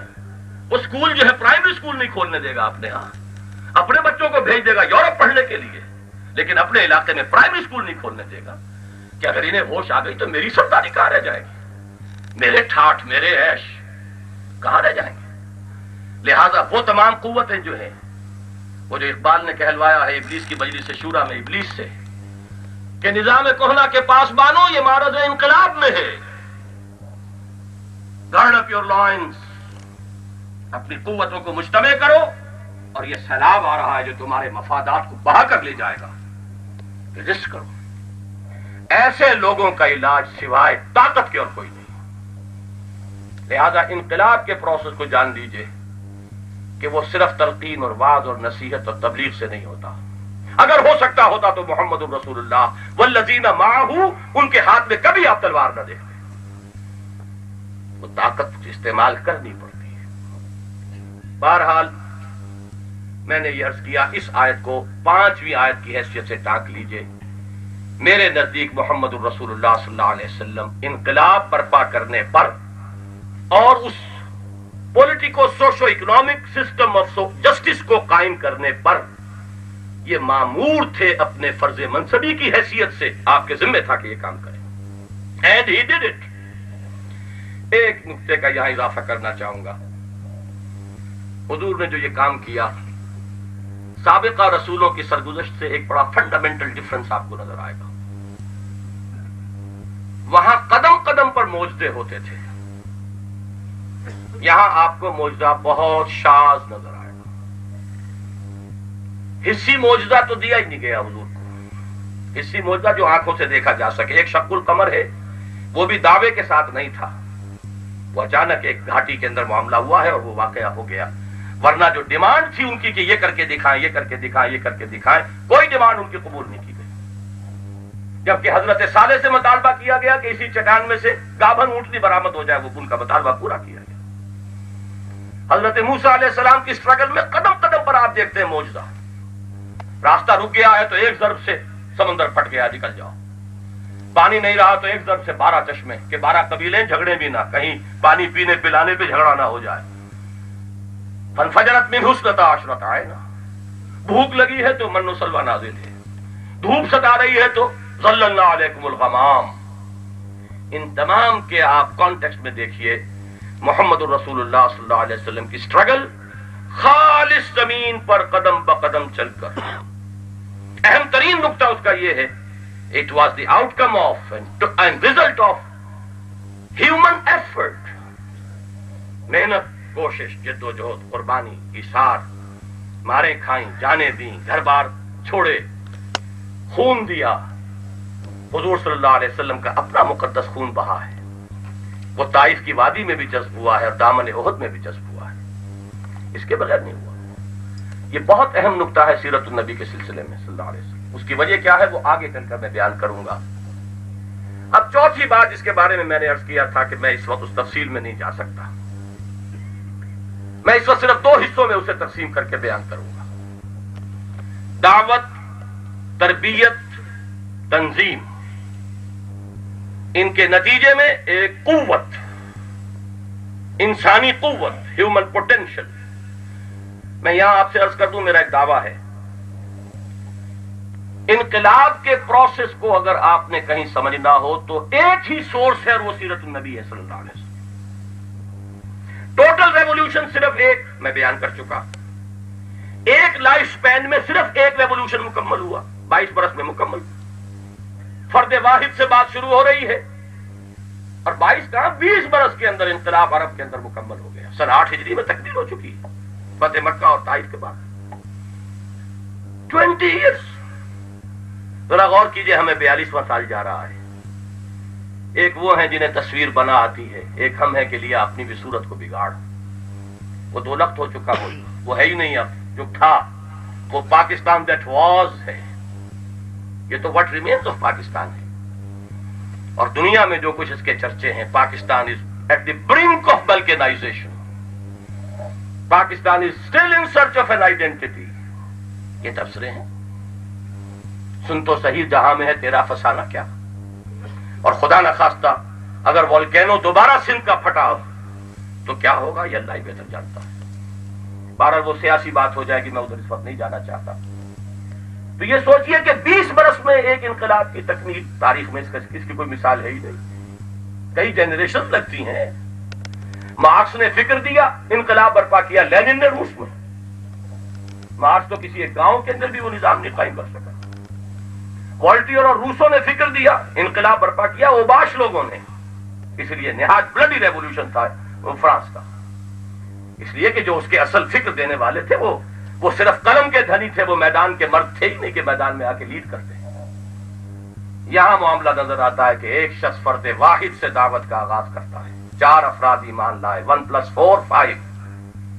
10 برس میں بمشکل 100 افراد. And in the next 10 years, total revolution completed. All the steps completed. جاء الحق وزهق الباطل ان الباطل كان زهوقا. لہذا اگر سمجھنا ہے کہ انقلاب کا عمل کیا ہے تو لا محالہ آپ کو رجوع کرنا پڑے گا سیرت محمدی کی طرف صلی اللہ علیہ وسلم. اور میری سورس وہی ہے، اور میں اسے ادعا سمجھ لیں، دعویٰ سمجھ لیں. میں یہ سمجھتا ہوں کہ جس طرح میں نے سیرت سے اس کو ڈیڈیوس کر کے دکھا دیا ہے. 10 تقریریں میں نے لاہور میں کی تھی، جو منہج انقلاب نبوی کے نام سے کتابی شکل میں 250 صفحے کی کتاب ہے، وہ چھپی بھی موجود ہے. اگر آج دلچسپی ہو جائے تو پڑھیے اس کو. بس میں جو عرض کر رہا تھا کہ 6 سٹیپس ہیں، وہ جیسے وہ 6 میں نے بتایا تھے. 3 × 3. 3 انسانی زندگی کے وہ مذہبی گوشے ہیں، عقائد، عبادات اور رسومات. 3 اجتماعی یا سیکولر، جس کو دنیا سمجھتی ہے. ہمارے نزدیک تو ایک ہی وحدت ہے، دین سب کے اوپر حاوی ہے. لیکن دنیا کے تصور میں وہ معاشرتی نظام، سیاسی نظام اور معاشی نظام.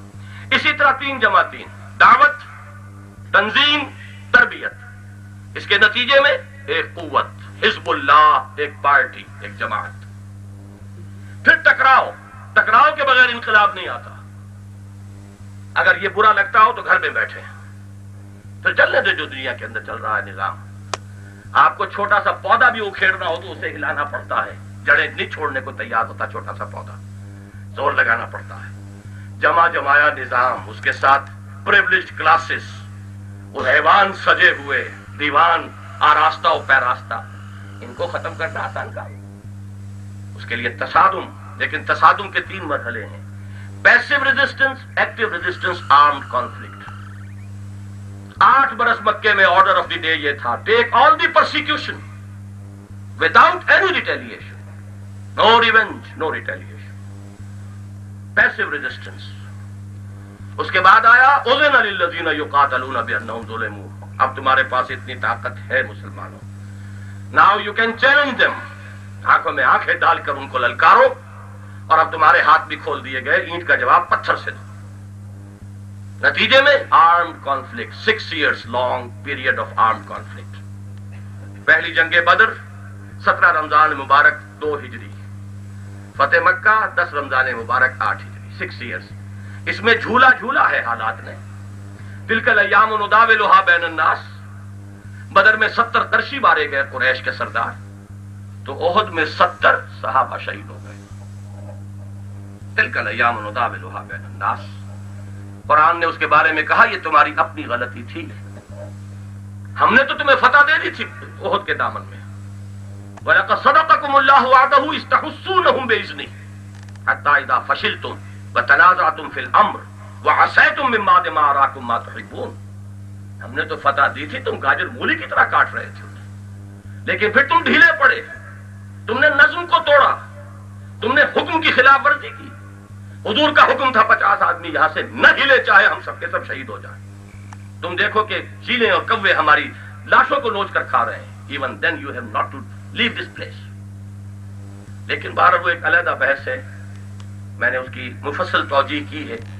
صحابہ سے بھی سوء ظن نہیں پیدا ہونا چاہیے. کیا صورت بنی تھی عام طور پر جو سمجھا جاتا ہے وہ نہیں ہے. حضور کے حکم کو انہوں نے نہیں توڑا، حضور کے حکم کی تعویل کی کہ حضور نے شکست کی صورت میں فرمایا تھا، یہاں فتح ہو گئی، تعویل ہو گئی. لیکن لوکل کمانڈر کا حکم تو توڑا. وہ آخری وقت تک کہتے رہے حضرت جبیر رضی اللہ تعالیٰ مت ہلو یہاں سے، لیکن 35 افراد چھوڑ کر چلے گئے تو اللہ نے سزا دی اس انڈسپلن کی. چاہتا تو کنڈون کرتا، لیکن تمہیں آگے بڑے بڑے امتحانات سے گزرنا ہے. اگر تمہیں کوئی سرزنش نہ ہو اور تمہیں سزا نہ دی جائے تو تمہارے اندر کچائی رہ جائے. بہرحال وہ ایک علیحدہ مسئلہ ہے. جن حضرات کو تفصیل سے دلچسپی ہو وہ اس کتاب کو پڑھیں. 3 × 3 6 ہیں وہ مراحل. دعوت، اب اس کے تقاضے کیا ہیں، لوازم کیا ہیں. تنظیم کیسی ہونی چاہیے، ڈھیلی ڈھالی یا کوئی منظم سمعتات والی ڈسپلن، آرمی کے ڈسپلن والی کہ their is not to reason why their is but to do and die, یا یہ کہ ڈھیلی ڈھالی 4 آنے والی میموری والی. اور تزکیہ کیسا ہونا چاہیے، آیا وہ خانقاہی تزکیہ ہوگا یا وہ کوئی میدان کا تزکیہ ہوگا. اس میں پھر بحثیں ہیں، اس کو پڑھیے. 3 کے نتیجے میں قوت وجود میں آ گئی، طاقت وجود میں آ گئی. اب اس طاقت کو ٹکرانا ہے، لیکن جب تک طاقت اتنی نہیں ہے کہ آپ اوپن ایک کانفلکٹ میں آ سکیں، چیلنج کر سکیں اوپنلی، تو پیسو ریزسٹنس، زبان سے کہتے رہو، حق کو حق کہو، باطل کو باطل کہو، نہیں عن المنکر باللسان کرتے رہو، لیکن جو بھی آپ پر آئے پرسیکیوشن وربل اور فزیکل ٹیک اٹ پیشنٹلی.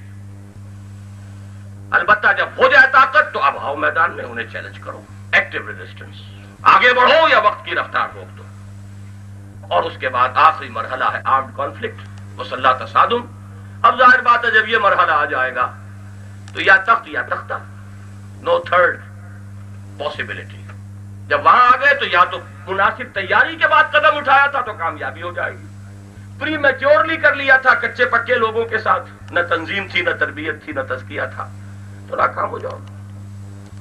بہرحال یہ 6 ہیں سٹیپس. میں اس کو اس لیے مختصر کر رہا ہوں کہ میں اس کتاب کا حوالہ دے کر آگے بڑھ رہا ہوں. اور 5واں سوال ہے، آیا یہ صرف فرض منصبی محمد الرسول اللہ صلی اللہ علیہ وسلم کا تھا یا یہ امت کا بھی ہے؟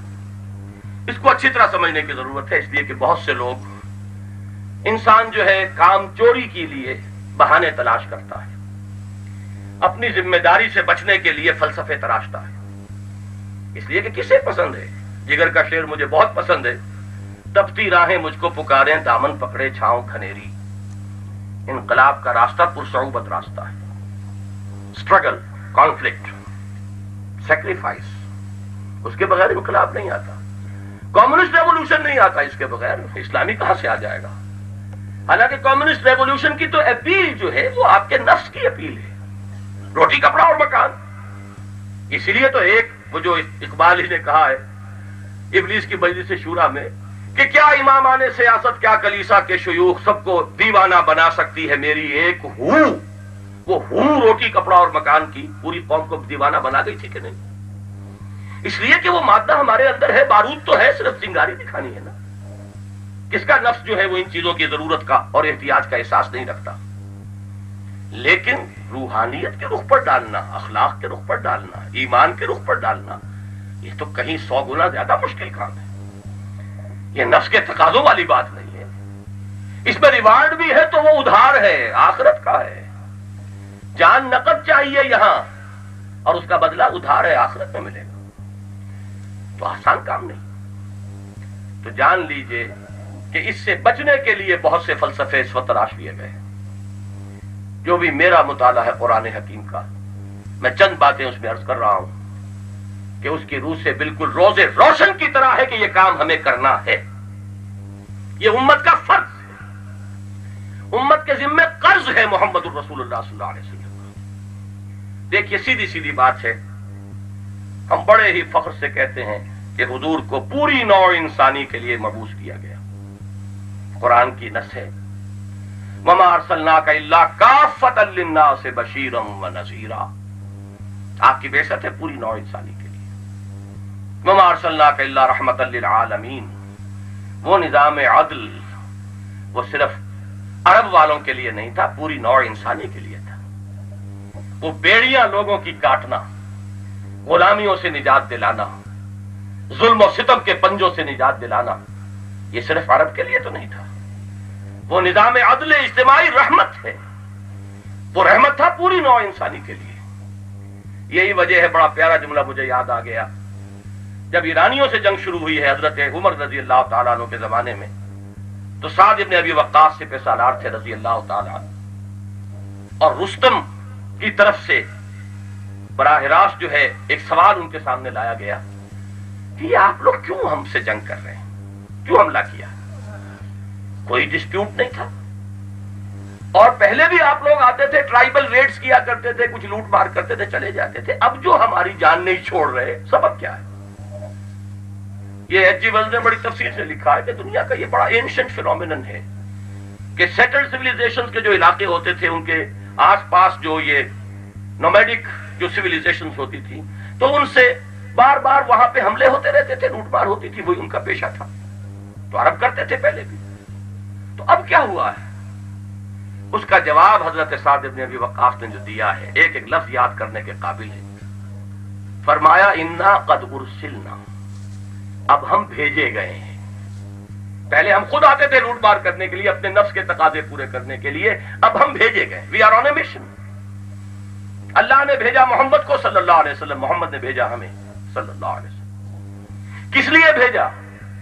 لنخرج الناس، تاکہ ہم لوگوں کو نکالیں، من ظلمات الجہالت الی نور الایمان، جہالت کی تاریکیوں سے نکالیں، ایمان کی روشنی میں لائیں. ومن جور الملوک الی عدل الاسلام، اور بادشاہوں کے ظلم و ستم کی چکی سے انہیں نجات دلا کر اسلام کے عدل سے روشناس کریں. یہ مشن ہے. تو ظاہر بات ہے کہ حضور صلی اللہ علیہ وسلم کا یہ مشن آفاقی ہے، عرب کے لیے نہیں تھا. یہی وجہ ہے کہ صحابہ کرام نکلے ہیں باہر، وہ مشن پر نکلے تھے، کوئی ہوا سے ملک گیری نہیں تھی. شہادت ہے مطلوب و مقصود مومن، نہ والے غنیمت نہ کشور کشائی. اور جان لیجئے کہ یہ کام حضور کی بعثت کا منطقی تقاضا ہے کہ اسے پورے گلوب کے لیول پر ہونا ہے مکمل. ورنہ اقبال کا وہ شعر سامنے رکھیے، وقت فرصت ہے کہاں، کام ابھی باقی ہے، نور توحید کا اتمام ابھی باقی ہے. نور توحید اپنی جگہ کامل ہو گیا، لیکن اسے پھیلانا ہے ابھی. ایک ہے کسی چیز کی ہائٹ تک پہنچ جانا اس کا، ایک ہے اس کی ایکسٹینشن. جزیرہ نمائے عرب منور ہو گیا نور توحید سے، لیکن اس نور توحید سے ابھی پورے کرۂ ارضی کو منور کرنا تھا. تو صحابہ کرام نکلے، اس عدل اجتماعی کو پوری نوع انسانی کے اوپر قائم کرنا تھا، لہذا وہ نکلے. لہذا منطقی نتیجہ ہے یہ ختم نبوت کا محمد الرسول اللہ صلی اللہ علیہ وسلم کی، کہ وہ مشن اب حوالے ہو گیا ہے امت کے. اور امت اسی لیے امت بنائی گئی، وَكَذَلِكَ جَعَلْنَاكُمْ أُمَّةً وَسَطًا لِتَكُونُوا شُهَدَاءَ عَلَى النَّاسِ وَيَكُونَ الرَّسُولُ عَلَيْكُمْ شَهِيدًا. اس میں ایک خوشخبری بھی آپ کو سنا دوں. میں نے اپنی کتاب استحکام پاکستان میں یہ حدیث جو ہے وہاں کوٹ کی ہے، ابو داؤد کی روایت ہے، پیشین گوئی ہے محمد الرسول اللہ صلی اللہ علیہ وسلم کی. لا يبقى على الارض بیت من مدر ولا وبر، اس روئے ارضی پر کوئی گھر باقی نہیں بچے گا، نہ تو اینٹ اور گارے کا بنا ہوا گھر اور نہ ہی کوئی کمبلوں کا بنا ہوا خیمہ، الا دخل فیہ الاسلام، مگر یہ کہ اسلام اس میں داخل ہو کر رہے گا. دو شکلیں ہیں اس کے داخلے کی، بعز عزیز او ذل ذلیل. یا تو عزت والے کے اعزاز کے ساتھ داخل ہوگا یا ذلیل کی ذلت کے ساتھ داخل ہوگا. اس کے معنی کیا ہے؟ اگر تو اس گھر اور خیمے والا اسلام لے آئے گا تو وہ عزت کے ساتھ اسلام اس کے گھر میں داخل ہوگا. وَلِلَّهِ الْعِزَّةُ وَلِرَسُولِهِ وَلِلْمُؤْمِنِينَ وَلَكِنَّ الْمُنَافِقِينَ لَا يَعْلَمُونَ. عزت تو ہے ہی اللہ کے لیے اور اس کے رسول کے لیے اور اہل ایمان کے لیے. جو ایمان لے آیا اس کے گھر میں اسلام داخل ہوا اعزاز کرتے ہوئے اس شخص کا. اور جو اسلام نہیں لائے گا یعطوا الجزیۃ عن ید وہم صاغرون، انہیں بھی اسلام کی بالادستی قبول کر کے چھوٹے بن کر جزیہ دینا پڑے گا. تو بے ذل ذلیل وہ اس کے گھر میں بھی اسلام آ گیا. یہ کام ہو کر رہے گا، لیکن ہوگا ایفرٹ سے، محنت سے، کوشش سے، جد و جہد سے. خود بخود تو اس وقت نہیں ہوا. اور میں عرض کر چکا ہوں یہ سیرت کا ایک اہم نقطہ ہے، اس پر کبھی غور کیجئے گا. وقت نہیں ہے کہ میں اسے الیبوریٹ کر سکوں پوائنٹ کو، کہ اس میں معجزات کا دخل کم سے کم ہے. نصرت خدا بندی آئی ہے اور اب بھی آئے گی، اس کا دروازہ بند نہیں ہے. چمن کے مالی اگر بنا لے موافق اپنا شعار، اب بھی چمن میں آ سکتی ہے پلٹ کر چمن سے روٹھی بہار اب بھی. اور فضائے بدر پیدا کر فرشتے تیری نصرت کو اتر سکتے ہیں گردوں سے قطار اندر قطار اب بھی. نصرت کا دروازہ تو بند نہیں ہے، البتہ معجزہ بند ہو چکا اس لیے کہ نبوت کے ساتھ خالص ہے.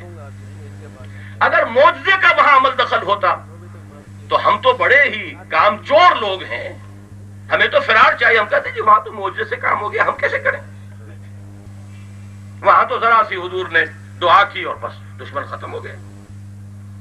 کیوں؟ وہاں تو مارے پڑی ہیں. وہاں تو حمزہ کا جسم بھی جو ہے کوئی لوہے کا بنا ہوا ثابت نہیں ہوا، برچھا وحشی کا جو ہے آر پار ہو گیا. وہاں تو 70 صحابہ، حضور کی کتنی محنت تھی ان کے اوپر. اصحاب صفہ تربیت دیے ہوئے، جن کا تزکیہ کیا ہے، جن کو تعلیم دی ہے. 70 شہید ہو گئے کہ نہیں ایک واقعے میں؟ ایک بچا وہاں سے. یہ سب ہیومن ایفرٹ ہے. 3 برس تک شیب بنی ہاشم کے اندر حضور اور پورا خاندان بنی ہاشم محصور رہا. اور وہ وقت بھی آیا ہے کہ بلک رہے ہیں بچے پھول جیسے اور کچھ نہیں. سوکھے چمڑے ابال ابال کر پانی ٹپکایا جا رہا ہے. من و سلوہ نازل ہوا. بتائیے کیا حضرت موسیٰ اور بنی اسرائیل زیادہ پیارے تھے محمد رسول اللہ سے صلی اللہ علیہ وسلم؟ نہیں. کیوں نہیں ہوا؟ سوچئے. غزوہ تبوک کے موقع پر یہاں تک ہوا ہے کہ 3 مجاہدین کی 24 گھنٹے کا راشن جو ہے ایک کھجور. 24 گھنٹے کا راشن، 3 کا ایک کھجور. وہ کھجور بڑی ہوتی ہے وہاں کی، وہ ہماری کھجور نہ سمجھیے. ایک نے اسے منہ میں رکھا، چوسا، تھوڑی دیر کے لیے دے دیا دوسرے کو، اس نے چوس لیا، پھر تیسرے کو. یہ 24 گھنٹے کا راشن ہے. من و سلوہ نازل نہیں ہوا. زمین پر ہیومن ایفرٹ سے اور ہیومن سیکریفائس سے اور ہیومن سٹرگل سے کام کر کے دکھاؤ، تب حجت قائم ہوگی. محمد صلی اللہ علیہ وسلم جھیلیے، برداشت کیجئے، صبر کیجئے. وَلَقَدْ نَعْلَمُ أَنَّكَ يَضِيقُ صَدْرُكَ بِمَا يَقُولُونَ. ہمیں خوب معلوم ہے کہ جو کچھ یہ کہہ رہے ہیں اس سے آپ کا سینہ بھنجتا ہے، لیکن برداشت کیجئے. وَاصْبِرْ عَلَىٰ مَا يَقُولُونَ وَاهْجُرْهُمْ هَجْرًا جَمِيلًا. صبر کیجئے. وَاصْبِرْ لِحُكْمِ رَبِّكَ وَلَا تَكُنْ كَصَاحِبِ الْحُوتِ. اس مچھلی والے کی طرح نہ ہو جانا ہے محمد. صبر کیجئے، اپنے رب کے فیصلے کا انتظار کیجئے صلی اللہ علیہ وسلم. تو یہ اصل میں سیرت کے مطالعے کا ایک بڑا اینگل ہے، بہت اہم. یہ سب کچھ ہو رہا اور یہاں تک طائف کے میدان میں حضور صلی اللہ علیہ وسلم کی زبان مبارک پر فریاد آ گئی ہے.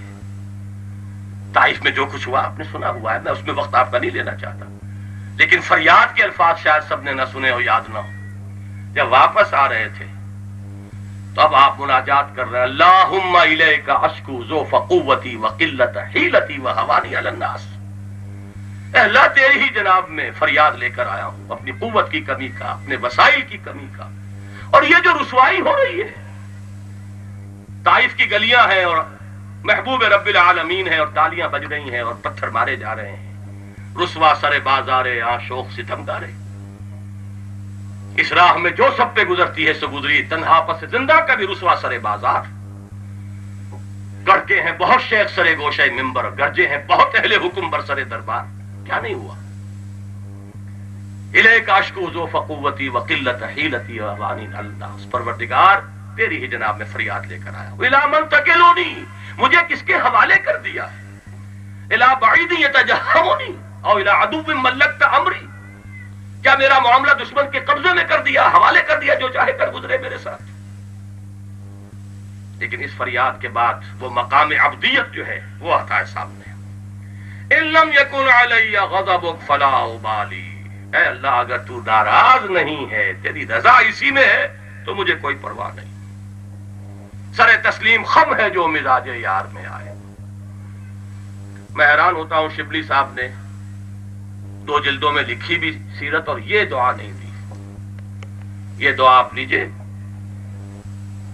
سلیمان سلمان شاہجہان پوری، سید سلیمان سلمان شاہجہاں پوری نہیں، کیا رحمت للعالمین کے جو مصنف ہیں وہ کیا دیکھیے. یا یہ کہ ابھی ایک کتاب چھپی ہے الرحیق المختوم، جس پر سعودی عرب کی طرف سے بڑا انعام دیا گیا، ہندوستان کے ایک عالم نے لکھی ہے سیرت پر، اس میں یہ پوری دعا موجود ہے. بہرحال عرض یہ کرنا تھا، یہ کام ہے ذمے امت کے، اور امت کی کوشش سے ہوگا، محنت سے ہوگا، جد و جہد سے ہوگا، ایثار سے ہوگا. اس میں وہ بات ذہن میں رکھیے جو کہ امام مالک رحمہ اللہ نے حضرت ابو بکر رضی اللہ تعالیٰ عنہ کے قول کو ذرا مختلف انداز میں بیان کیا ہے. ایسنس جو ہے حضرت ابو بکر کے قول کا ہے رضی اللہ تعالیٰ عنہ. میں نے اس کی پوری تحقیق، میری کتاب جو ہے جماعت شیخ الہند اس میں شامل کر دی ہے، لیکن وہ الفاظ جو ہے وہ حضرت امام مالک کے ہیں رحمہ اللہ، امام دار الہجرہ. لا يصلح آخر هذه الامہ الا بما صلح به اولها. اس امت کے آخری حصے کی اصلاح نہیں ہو سکے گی مگر اسی طور سے جس طور سے کہ پہلے حصے کی اصلاح ہوئی تھی. میتھوڈالوجی وہیں سے لینی ہوگی. کمیونسٹوں سے ان کی ٹیکنیکس مستعار لے کر ہم چاہیں کہ اسلامی انقلاب لے آئیں، ناممکن. ہر ایک کے لیے، ہر کام کے لیے ایک میتھڈ ہے، ایک طریقہ ہے. ہر کام ہر طریقے سے نہیں ہو سکتا. ہر کام کے لیے اس کی ایک مناسب میتھوڈالوجی ہے، اس کا ایک طریقہ کار اختیار کرنا پڑے گا، اور یہاں طریقہ کار صرف محمد الرسول اللہ کا ہوگا. پہلی بات تو یہ کہ جیسے وہاں ہوا تھا، کسی ایک ملک میں پہلے انقلاب آیا، پھر توسیع ہوئی. تھمتا نہ تھا کسی سے سیل رواں ہمارا. عبداللہ ابن سبا کی سازش اگر نہ ہو جاتی، یہودی سازش، تو وہ موشن جو گاڑی کا تھا وہ نہ ٹوٹتا، تو اسی وقت پوری دنیا کے اندر اسلام کا غلبہ ہو جاتا. دونوں سپر پاورز ختم ہو چکی. رومن امپائر کی 2 ٹانگیں ٹوٹ چکی، صرف ایک سلامت رہ گئی تھی، یورپین. نارتھ افریقہ سے اس کو بے دخل کیا جا چکا، ویسٹ ایشیا سے بے دخل کیا جا چکا تھا. اور کسرا کی امپائر ختم. 2 ہی سپر پاورز تھی اس ایج کی. اب تھا کون جو مقابلہ کر سکتا؟ یہ انٹرنل سیبوٹاج تھا عبداللہ ابن سبا کا، جس نے مسلمانوں کو آپس میں ٹکرا دیا. گاڑی کی موشن ٹوٹ گئی. چڑھائی پر چڑھنے والی گاڑی کی ایک دفعہ موشن ٹوٹ جائے بڑی قیامت آتی ہے، ہر ڈرائیور کو معلوم. بہرحال وہ ایک علیحدہ بحث ہو جائے گی. وہ کام ہے جو ہونا ہے، پھر ہوگا کسی ایک ملک میں پہلے، پھر ایکسٹینشن ہوگی. اللہ کرے کہ وہ ملک یہ ہو. اس لیے کہ کبھی بھولی ہوئی منزل بھی یاد آتی ہے راہی کو. وہ ہم نے جو پاکستان لیا اس لیے لیا کہ ہم اسلام کے اصول حریت و اخوت و مساوات کا ایک نمونہ دنیا کے سامنے پیش کرنا چاہتے ہیں. شاید کہ یاد آ جائے 40 برس تک بنی اسرائیل بھی بھٹکے تھے صحرائے تیہ میں، ہم بھی بھٹکتے چلے آئے ہیں. شاید کہ اب یاد آ جائے، پھر دلوں کو یاد آ جائے گا پیغام سجود. پھر جبیں عرض حرم سے آشنا ہو جائے گی. ہوگا، اللہ کرے کہ یہی ملک ہو جائے، لیکن ہوگا ایفرٹ سے، محنت سے، قربانی سے، جد و جہد سے، کوشش سے. اللہ جس کو قبول فرما لے یہ اللہ کا فضل ہوگا، جس خطے عرضی کو قبول فرما لے. باتیں ہم نے بھی سنی، میرے عرب کو آئی ٹھنڈی ہوا جہاں سے. یہ ولولہ تھا، یہ جوش تھا. بچوں کی حیثیت سے، ہائی اسکول کے طلباء کی حیثیت سے نعرے لگا رہے تھے پاکستان کا مطلب کیا، لا الہ الا اللہ. کہ شاید وہ وقت آ گیا ہے اب کہ میرے عرب کو آئی ٹھنڈی ہوا جہاں سے، میرا وطن وہی ہے، میرا وطن وہی ہے. بہرحال اس پر بھی میری 2 کتابیں موجود ہیں، خدا کے لیے پڑھیے. استحکام پاکستان اور استحکام پاکستان اور مسئلہ سندھ. شدید ترین جو ہمارا خطرے کی جگہ ہے وہ یہ ہے، اگر اس کے مسئلے کا صحیح کوئی حل نہ ہوا ایکسپلوژن ہو جائے گا. بہرحال اب آخری بات کی طرف آ رہا ہوں. اس میں اجتہاد کی کہاں ضرورت ہے؟ میرے نزدیک ایک مقام پر ہے. 3 کام پہلے وہی ہوں گے، دعوت اسی پیٹرن پر دینی پڑے گی. وہ پیٹرن کیا ہے میں نے بیان نہیں کیا، وہ کتاب سے آپ دیکھیے۔ تربیت اسی نہج پر دینی ہوگی۔ خانقاہی تربیت مجاہد نہیں پیدا کرتی۔ خانقاہی تربیت جو ہے وہ آدمی کے اندر کی صفائی کر کے، ہو سکتا ہے اسے کشف بھی ہونے لگے، اسے الہام بھی ہونے لگے، اسے بہت سی چیزیں جو ہے معلوم ہو جائیں، اس سے کوئی کرامات کا ظہور بھی ہونے لگے، مرد میدان نہیں بنتا۔ اس کے لیے وہ محمدی طریقے تزکیہ علی صاحب الصلاۃ والسلام وہ اختیار کرنا پڑے گا۔ دعوت کا نہج وہ ہو، تربیت کا نہج وہ ہو، تنظیم کا نہج وہ ہو، ویسی مضبوط تنظیم۔ یہ تو وہی کام کرنے ہوں گے جو اس وقت ہوئے ہیں، کوئی سرے منہ فرق نہیں۔ پھر جب تک طاقت نہیں ہے پیسو ریزسٹنس، اگر پری میچورلی وائلنٹ ہو گئی یہ تحریک کچل دی جائے گی۔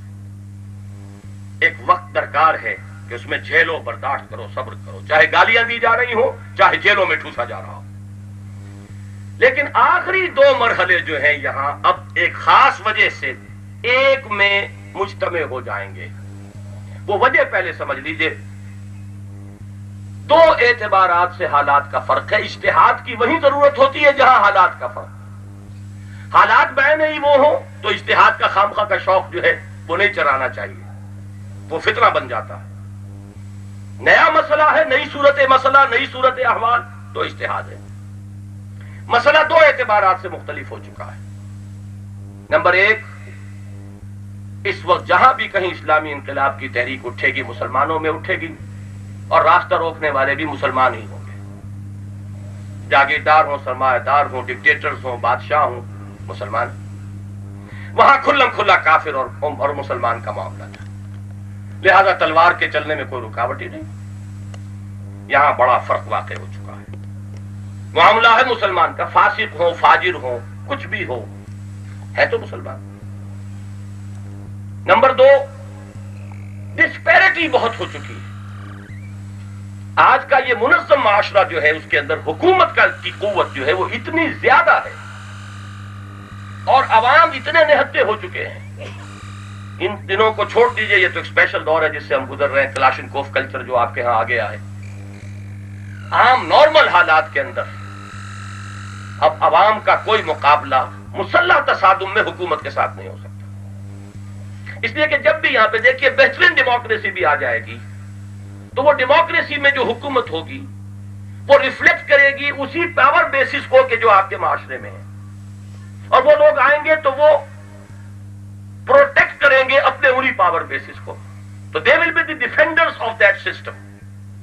اور حکومت سے جو معاملہ پیش آئے گا تو ظاہر بات ہے کہ بہت ان ایکول مقابلہ ہے۔ فوج، پولیس، پیراملٹری فورسز، آپ دیکھیے ان کا اسلحہ عوام نہتے ہیں۔ لیکن انہی دو چیزوں کا جواب ہے جو تمدنی ارتقاء نے فراہم کیا ہے۔ نہتے عوام منظم ہو کر فرم ریزولوشن کے ساتھ ایک ڈیمونسٹریشن آف ول، ڈیمونسٹریشن کس چیز کی ہوتی ہے؟ اپنی قوت ارادی کی۔ جب طاقت اتنی ہو جائے کہ یہ اطمینان ہو کہ اب ہم آ سکتے ہیں سڑکوں پر، ڈیمونسٹریٹ کر سکتے ہیں، پکیٹنگ کر سکتے ہیں، اور اگر ہم پر گولیاں چلیں گی تو ہم پیچھے نہیں ہٹیں گے، جیلوں میں ٹھوسا جائے گا، بھر دیں گے جیلوں میں۔ اگر یہ طاقت عوام میں پیدا ہو جائے تو بغیر ہتھیار اٹھائے، بغیر کسی توڑ پھوڑ کے انقلاب لایا جا سکتا۔ اس لیے کہ ظاہر بات ہے کہ وہ فوج کہاں کی ہے؟ باہر کی تو نہیں ہے، اپنے ملک کی ہے نا۔ کتنوں کو مارے گی؟ 10-20 ہزار کو مار کر وہی فوج کہے گی نو مور۔ ہو چکا ہے ہمارے ہاں، بھٹو صاحب کو اسی فوج نے صاف جواب دیا۔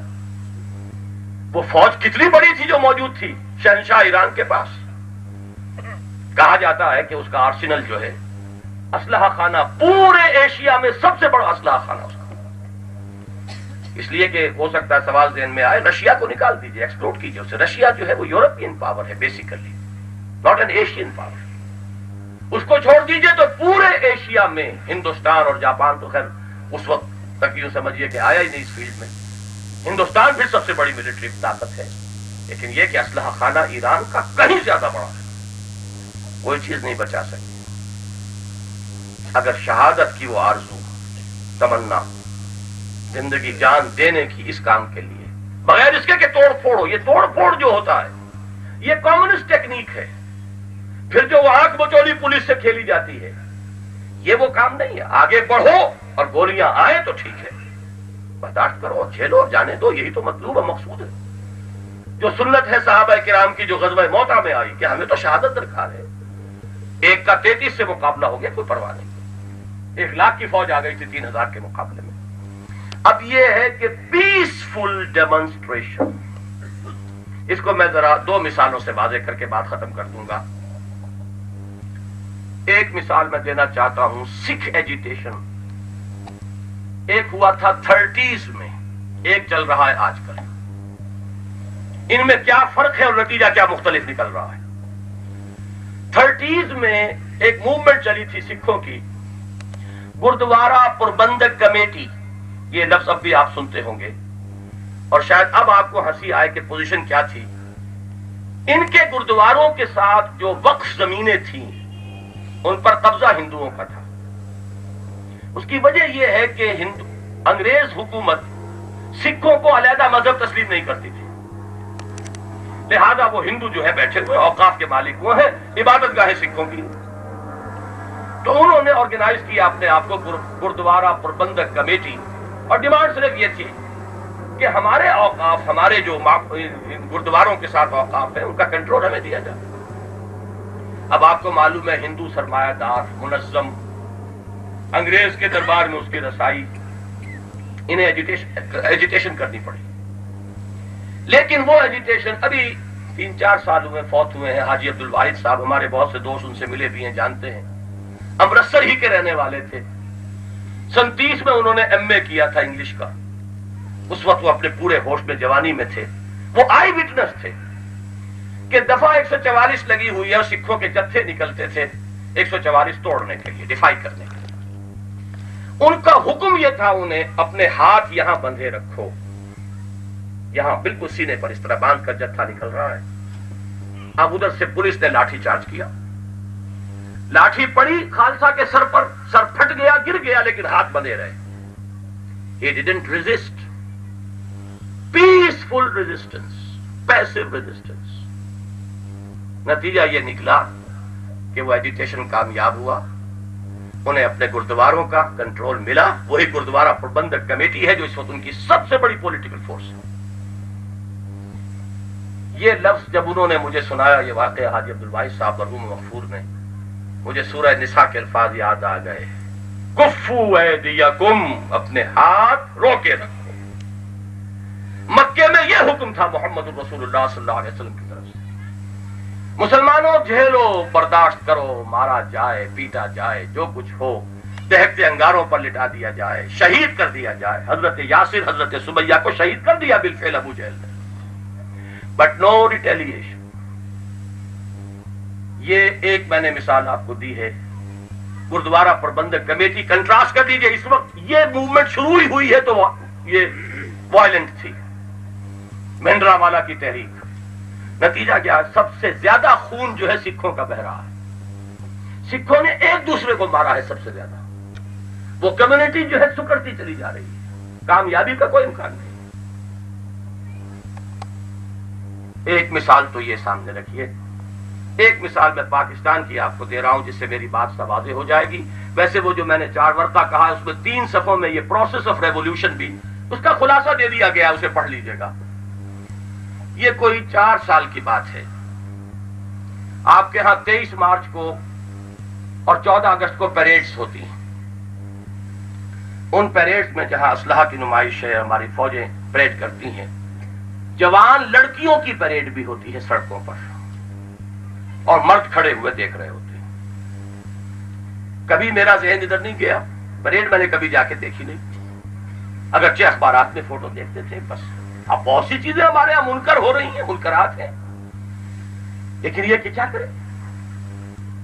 ایک لاہور کی گرلز کالج کی پرنسپل ایک خاتون ہے, خود باپر تھے, انہوں نے اپنے کالج کا ماحول بھی بہت اچھا رکھا. انہوں نے مجھے فون کیا, جمعے کا دن تھا, میں جمعے کے لیے جا رہا تھا اور مجھے اگلے ہی دن عمرے کے لیے جانا تھا.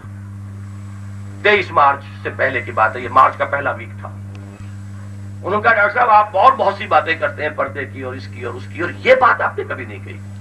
اور اس غریب نے یہ کہا کہ میری مصیبت یہ ہے کہ ہر موقع پر مجھ پر دباؤ ڈالا جاتا ہے کہ میں اپنی بچیوں کو بھیجوں، حالانکہ دوسرے کالجز کے اندر وہ لڑکیاں ہیں بے تحاشا، لیکن وہ جا کے ادھم مچاتی ہیں۔ میری بچیاں چونکہ مہذب ہیں، میں نے یہاں انہیں ایک ڈسپلن کی تعلیم دی ہے، تو یہ میرے اوپر مصیبت آتی ہے۔ اے روشنی تبا تو برمن بلا شدی۔ تو میں نے اس روز جمعے میں جا کے تقریر کی، آرمی آفیسرز بھی وہاں کثرت سے آتے ہیں، باغ جناب گورنر ہاؤس قریب ہے، جی او آر بہت ساتھ ہے اس کے۔ میں نے کہا میں تو جا رہا ہوں خدا کے لیے جس شخص کی بھی رسائی ہے ضیاء الحق صاحب تک وہ بات پہنچائے کہ یہ منکر ہے، حرام ہے۔ ہم یہ نہیں کہتے کہ آپ لڑکیوں کو ملٹری ٹریننگ نہ دیں، کالجز میں آپ دیتے ہیں، پردہ والز ہوتی ہیں، کوئی حرج نہیں۔ پریڈ بھی کرائیں، ضرور کرائیں، قذافی اسٹیڈیم میں کرائیں، ان کی مائیں بہنیں آئیں، عورتیں آئیں، دیکھیں، کوئی حرج نہیں۔ لیکن یہ کہ اس امت کی جوان لڑکیاں سینہ تان کر پریڈ کر رہی ہوں، ظاہر بات ہے کہ بوڑھی عورتیں نہیں ہوتی اس میں، پھر وہ سر جھکا کر نہیں چلے گی، سینہ تان کر چلیں گی، پریڈ ہے یہ، اور کھڑے ہوئے دیکھ رہے ہوں مرد، یہ منکر ہے، اس کو بند کیجیے۔ میں تو کہہ کے چلا گیا، آیا واپس تو اس کراچی شہر میں مجھے آپ کا جو اخبار ہے سٹار ایوننگر، میں آیا اصل میں 24 ہی کو واپس، ایک دن پہلے وہ پریڈ ہو چکی تھی، 24 کو صبح کے اخبارات نہیں چھپے تھے 23 کی چھٹی کی وجہ سے، صرف شام کا ایوننگر تھا سٹار۔ اس کی جو بینر ہیڈ لائن تھی بولڈ سب سے اوپر، اس کے الفاظ یہ تھے، women's parade took place despite the letter of Mian Tufail. اس سے مجھے معلوم ہوا کہ میاں طفیل صاحب نے بھی کوئی خط لکھا، اور صدر ضیاء صاحب کو، یا تو انہی پرنسپل صاحبہ نے ان سے بات کی ہوگی، یا میری تقریر کی خبر ان تک پہنچی، پہلے انہیں بھی کبھی خیال نہیں آیا، لیکن اس وقت انہوں نے بھی کہا، خط بھی لکھا، لیکن پرنالہ وہیں بہا، اور یہاں جو عریانی اور فحاشی کے علمبردار ہیں انہوں نے بغلیں بجائی کہ دیکھو اتنی بڑی مذہبی جماعت کے سربراہ نے خط بھی لکھ کے دیکھ لیا، پرنالہ وہیں بہا کہ نہیں۔ Women's parade took place despite the letter of Mian Tufail. بس اس کو ذہن میں رکھیے، اس سے بات سمجھ میں آ جائے گی۔ حدیث نبوی یہ ہے کہ تم کسی منکر کو دیکھو، تم پر فرض ہے کہ طاقت سے روکو، اگر اتنی طاقت نہیں ہے زبان سے روکو، اگر اتنی بھی طاقت نہیں ہے دل سے نفرت رکھو، اور یہ کم سے کم درجہ ہے ایمان کا، ذالک اضعف الایمان۔ بس اسی کو لائیے ریورس آرڈر میں۔ ظاہر بات ہے کہ جن کے دلوں میں بھی نہیں ہے ان سے تو ہمیں بات ہی نہیں کرنی اس وقت، جن کے دلوں میں ہے ان سے کہنا زبانیں کھولو، کچھ تو کہو، کچھ تو کہو۔ یہ ہے نہی عن المنکر باللسان، غلط کو غلط کہو، حرام کو حرام کہو، ناجائز کو ناجائز کہو، درخواست کرو کہ خدا کے لیے باز آ جاؤ، چھوڑ دو یہ لچھن، اللہ کے غضب کو مت دعوت دو۔ لیکن جب طاقت حاصل کر لو، وہ طاقت، دعوت، تربیت، تنظیم سے جو طاقت مہیا ہو، وہ طاقت کافی ہوگی، تو پھر ہم چیلنج کریں گے کہ اب یہ کام ہم نہیں ہونے دیں گے، ہمارے جیتے جی یہ کام نہیں ہوگا، پھر آئیں گے۔ اگر منظم ہے، طاقت ہے، جان دینے کی آرزو ہے، تو پھر کون ہے کہ جو جیت جائے گا؟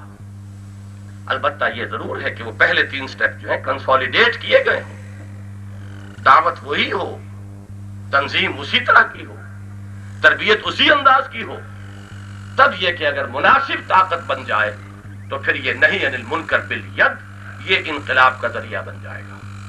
ویسے اصولی اعتبار سے فتوے کے درجے میں بتا دیتا ہوں، ایسے حالات ہو سکتے ہیں کہ مسلح بغاوت بھی کرنی پڑے۔ میں اعظم امام ابو حنیفہ رحمہ اللہ کا فتویٰ ہے کہ فساق و فجار حکمرانوں کے خلاف تلوار بھی اٹھائی جا سکتی ہے، خواہ وہ مسلمان ہو۔ البتہ شرط انہوں نے عائد کی ہے کہ طاقت اتنی بہم پہنچائی جا چکی ہو کہ کامیابی کم سے کم بظاہر احوال یقینی ہو جائے۔ یہ نہیں کہ تھوڑی سی طاقت جمع کی اور ٹکرا دیا اور وہ خون خرابہ کرا دیا اور پھر اس طریقے سے بار بار جو ہے وہ معاملہ کیا جاتا ہے۔ طاقت فراہم کرو۔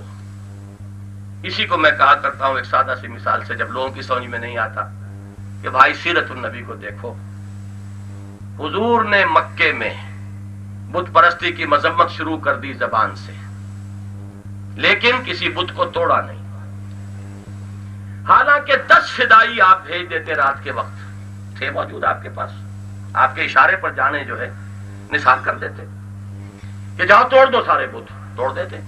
ہوتا کیا؟ ایک تو یہ کہ جو خون خرابہ ہوتا، دوسرے یہ کہ چند دنوں کے اندر اندر پتھر ہی تو تراشنے ہیں، وہ پھر تراش کے لا کے رکھ دیے جاتے. لہذا 12 برس تک اسی مکے میں حضور رہے اور اسی کعبے کا طواف کرتے رہے جس میں بت موجود تھے. نہیں انل منکر باللسان ہو رہا ہے، بالید نہیں ہو رہا. لیکن اس 12 برس کی محنت، دعوت، تنظیم، تربیت سے جب وہ قوت فراہم ہو گئی، پھر جب اذن للذین یقاتلون بانہم ظلموا، جب اجازت نامہ آ گیا آگے بڑھو، جب تصادم ہوا، پھر فاتح کی حیثیت سے جب 10 رمضان مبارک کو داخل ہوئے ہیں تو پہلا کام یہ کیا، جاء الحق وزهق الباطل ان الباطل کان زہوقا، ایک ایک بت کو توڑ دیا. نتیجہ کیا نکلا کہ پھر آج تک وہاں بت نہیں آ سکا، اس لیے کہ انقلاب آ چکا تھا، اب ایک طاقت تھی. یہ کوئی صرف ایک چوری چھپے کا کیا ہوا کوئی کام نہیں تھا.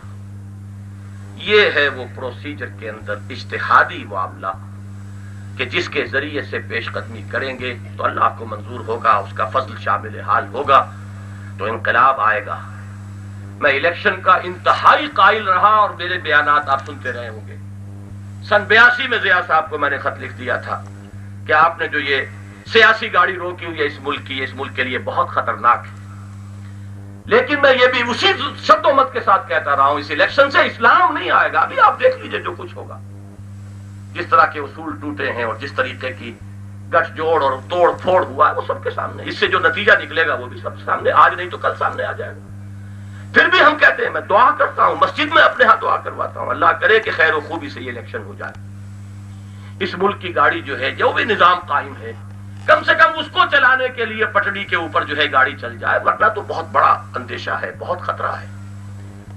لیکن یہ کہ اسلام تو اس سے نہیں آئے گا، اسلام اس راستے سے آئے گا جو سیرت محمدی علیہ صاحب الصلاۃ والسلام سے آپ کو ملتا ہے، اور سوائے اس ایک آخری معاملے کے کہیں کسی اجتہاد کی ضرورت نہیں. اور وہ اجتہاد ایک حقیقی اجتہاد کی ضرورت ہے، تو میں نے آپ کے سامنے رکھ دیا. حضرات، میں آپ حضرات کا بہت ہی تہہ دل سے ممنون ہوں، شکریہ ادا کرتا ہوں. آپ نے جس صبر اور سکون کے ساتھ میری بات سنی ہے، اللہ کرے کہ یہ آپ کا شوق بڑھے، آپ ان مسائل پر غور کریں، پھر اس کے لیے کوئی لایا عمل اگر سامنے آئے تو کمر ہمت کس کر میدان میں آنے کی کوشش کریں. دیکھیے پھر آس پاس کوئی ہے اس طرف پر کام کرنے والا، جو ہو اس سے مل جائیے، جمع ہو جائیے، جڑیے. لا اسلام الا بجماعہ، ید اللہ علی الجماعہ. اور پھر یہ کہ آج جو صحیح نظر آ رہا اس کا ساتھ دیجیے. اگر محسوس ہو کہ اس سے بہتر کوئی شکل موجود ہے تو یہ ایسی بات نہیں ہے کہ نبی کے ہاتھ میں ہاتھ دے دیا اب آپ ہاتھ نکال نہیں سکتے وہاں سے. نبی پر ایمان لانے کے بعد واپس جانا کفر ہے. لیکن کسی اور امتی کے ساتھ دیتے ہوئے اگر آپ کا اطمینان نہ رہے یا اس سے بہتر کوئی شکل نظر آئے تو ہے جستجو کے خوب سے ہے خوب تر کہاں، آگے چلیے، آگے بڑھیے. لیکن یہ جمود جو ہے وہ کسی طرح درست نہیں ہے. میں اللہ سے دعا کرتا ہوں کہ وہ ہمیں صحیح فہم عطا فرمائے، سیرت کا صحیح فہم، اور انقلاب، عالمی انقلاب کے لیے پہلے پاکستان میں اسلامی انقلاب برپا کرنے کے لیے تن من دھن لگانے کے لیے ارادے کے ساتھ اللہ تعالی ہمیں کمر ہمت کشنے اور عمل کا آغاز کرنے کی توفیق عطا فرمائے. اقول قولی ھذا واستغفر اللہ لی ولکم ولسائر المسلمین والمسلمات. یہ ایک پرچی تھی جو بار بار میں دیکھ رہا تھا کہ بھول نہ جاؤں، گر نہ جائے. یہ منظور حسن صاحب ہیں، مالک مقبول سنس، جنہوں نے ہماری اس تقریب کے لیے یہ شامیانے وغیرہ بغیر کسی معاوضے کے عنایت کیے ہیں. ان کی درخواست یہ ہے کہ ان کا آنکھوں کا آپریشن ہوا ہے، ان کے لیے دعا کر دیں تو اللہ تعالیٰ ان کو صحت عطا فرمائے. اور بھی میں سمجھتا ہوں کہ اور کوئی بات اپنی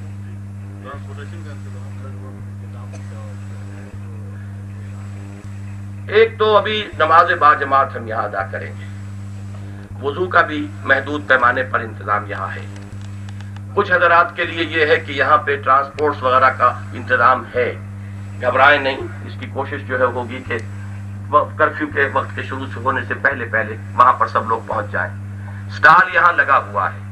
یہ انجمن خدام القرآن کا جس کتابچے کی قیمت سید صاحب نے کہہ دی 10 روپے، وہ قیمت نہیں ہے. اصل میں یہ ہے کہ اگر مفت تقسیم کیا جا رہا ہو کہیں تو ہر شخص بچہ بھی لے جائے گا، اس کا کچھ حاصل نہیں ہوتا. اس کا ایک ٹوکن ہدیہ ہے جو آپ گویا کہ ایک طریقے سے آپ وہ کنٹریبیوٹ کر رہے ہوں گے. وہ اسی لیے ہے تاکہ وہی لوگ لیں کہ جو واقعتاً سیریسلی سوچ رہے ہوں کہ انہیں اس انجمن کے ساتھ اشتراک عمل کرنا ہے. اسی میں فارم بھی ہے انجمن کا. باقی ہمارا یہاں پہ اسٹال لگا ہوا ہے. اس میں وہ منہج انقلاب نبوی بھی محدود تعداد میں ہوگی اور استحکام پاکستان. یہ تین چیزیں جو ہے بنیادی ہیں میں سمجھتا ہوں اس وقت, جو ہر پاکستانی باشعور مسلمان کو پڑھنی چاہیے. پھر اتفاق ہو تو ٹھیک, نہ ہو تو ٹھیک. الذی ہدانا لہذا وما كنا لنهتدی لولا ان ہدانا اللہ ربنا لا تزغ قلوبنا بعد إذ هديتنا وهب لنا من لدنك رحمة إنك أنت الوهاب. اس اللہ کا شکر ہے جس نے ہمیں ہدایت عطا فرمائی, اور ہم ہرگز ہدایت یافتہ نہ ہوتے اگر اللہ ہی ہمیں ہدایت نہ دیتا. اور پروردگار اب کہ تو نے ہمیں ہدایت عطا فرمائی ہے, اب ہمارے دلوں کو کجی میں نہ ڈالیو اور ہمیں اپنے خاص خزانہ فضل سے رحمت عطا فرما. اللہم انصر من نصر دین محمد صلی اللہ علیہ وسلم واجعلنا منہم. پروردگار اپنے ہر اس بندے کی مدد فرما جو تیرے نبی کے دین کی خدمت کر رہا ہو, اور ہمیں بھی ان کے ساتھ شامل ہونے کی توفیق عطا فرما. واخذل من اعرض عن دین محمد صلی اللہ علیہ وسلم ولا تجعلنا معهم. اور ہر اس شخص کو ذلیل اور خوار اور رسوا کر دے جو تیرے نبی کے دین سے روگردانی کر رہا ہو, اور اے اللہ ہم ایسے لوگوں کے پھندے میں نہ پھنس جائیں. اللہم وفقنا لما تحب و ترضى. اے اللہ ہمیں ہر اس کام کی توفیق عطا فرما جو تجھے پسند ہے, جس سے تو راضی ہوتا ہے. اللہم وفقنا ان نجاہد فی سبیلک باموالنا وانفسنا. اے اللہ ہمیں توفیق دے کہ تیری راہ میں جہاد کریں اور اس میں اپنی جانیں بھی کھپائیں اور مال بھی کھپائیں. اللہم وفقنا ان نقیم دینک المتین. اے اللہ ہمیں توفیق دے کہ تیرے دین متین کو قائم کریں. اے اللہ دنیا کے سامنے نمونہ پیش کر سکیں جس کے لیے ہم نے یہ ارض پاکستان حاصل کی تھی. اللہم ارزقنا شہادتا فی سبیلک. اے اللہ ہمیں شہادت کی موت عطا فرما. اللہم ارزقنا حبک و حب حبیبک وصلی علیہ وسلم. پروردگار ہمیں اپنی محبت بھی عطا فرما اور اپنے حبیب صلی اللہ علیہ وسلم کی محبت عطا فرما. وارزقنا اتباع. اور اے اللہ ہمیں حضور کے اتباع کی توفیق عطا فرما. اللہم اشف مرضانا. اللہم اشف مرضانا. ہمارے بیماروں کو شفا عطا فرما. خاص طور پہ پروردگار منظور حسن صاحب کو جن کی آنکھ کا آپریشن ہوا, اللہ تعالی اے پروردگار ان کو صحت عطا فرما. پروردگار سب کی مغفرت فرما, تمام اہل ایمان کی مغفرت فرما. اللہم اغفر لنا ولاخواننا الذین سبقونا بالایمان ولا تجعل فی قلوبنا غلا للذین آمنوا ربنا انک رؤوف رحیم. وصلی اللہ تعالی علی خیر خلقہ محمد وآلہ واصحابہ.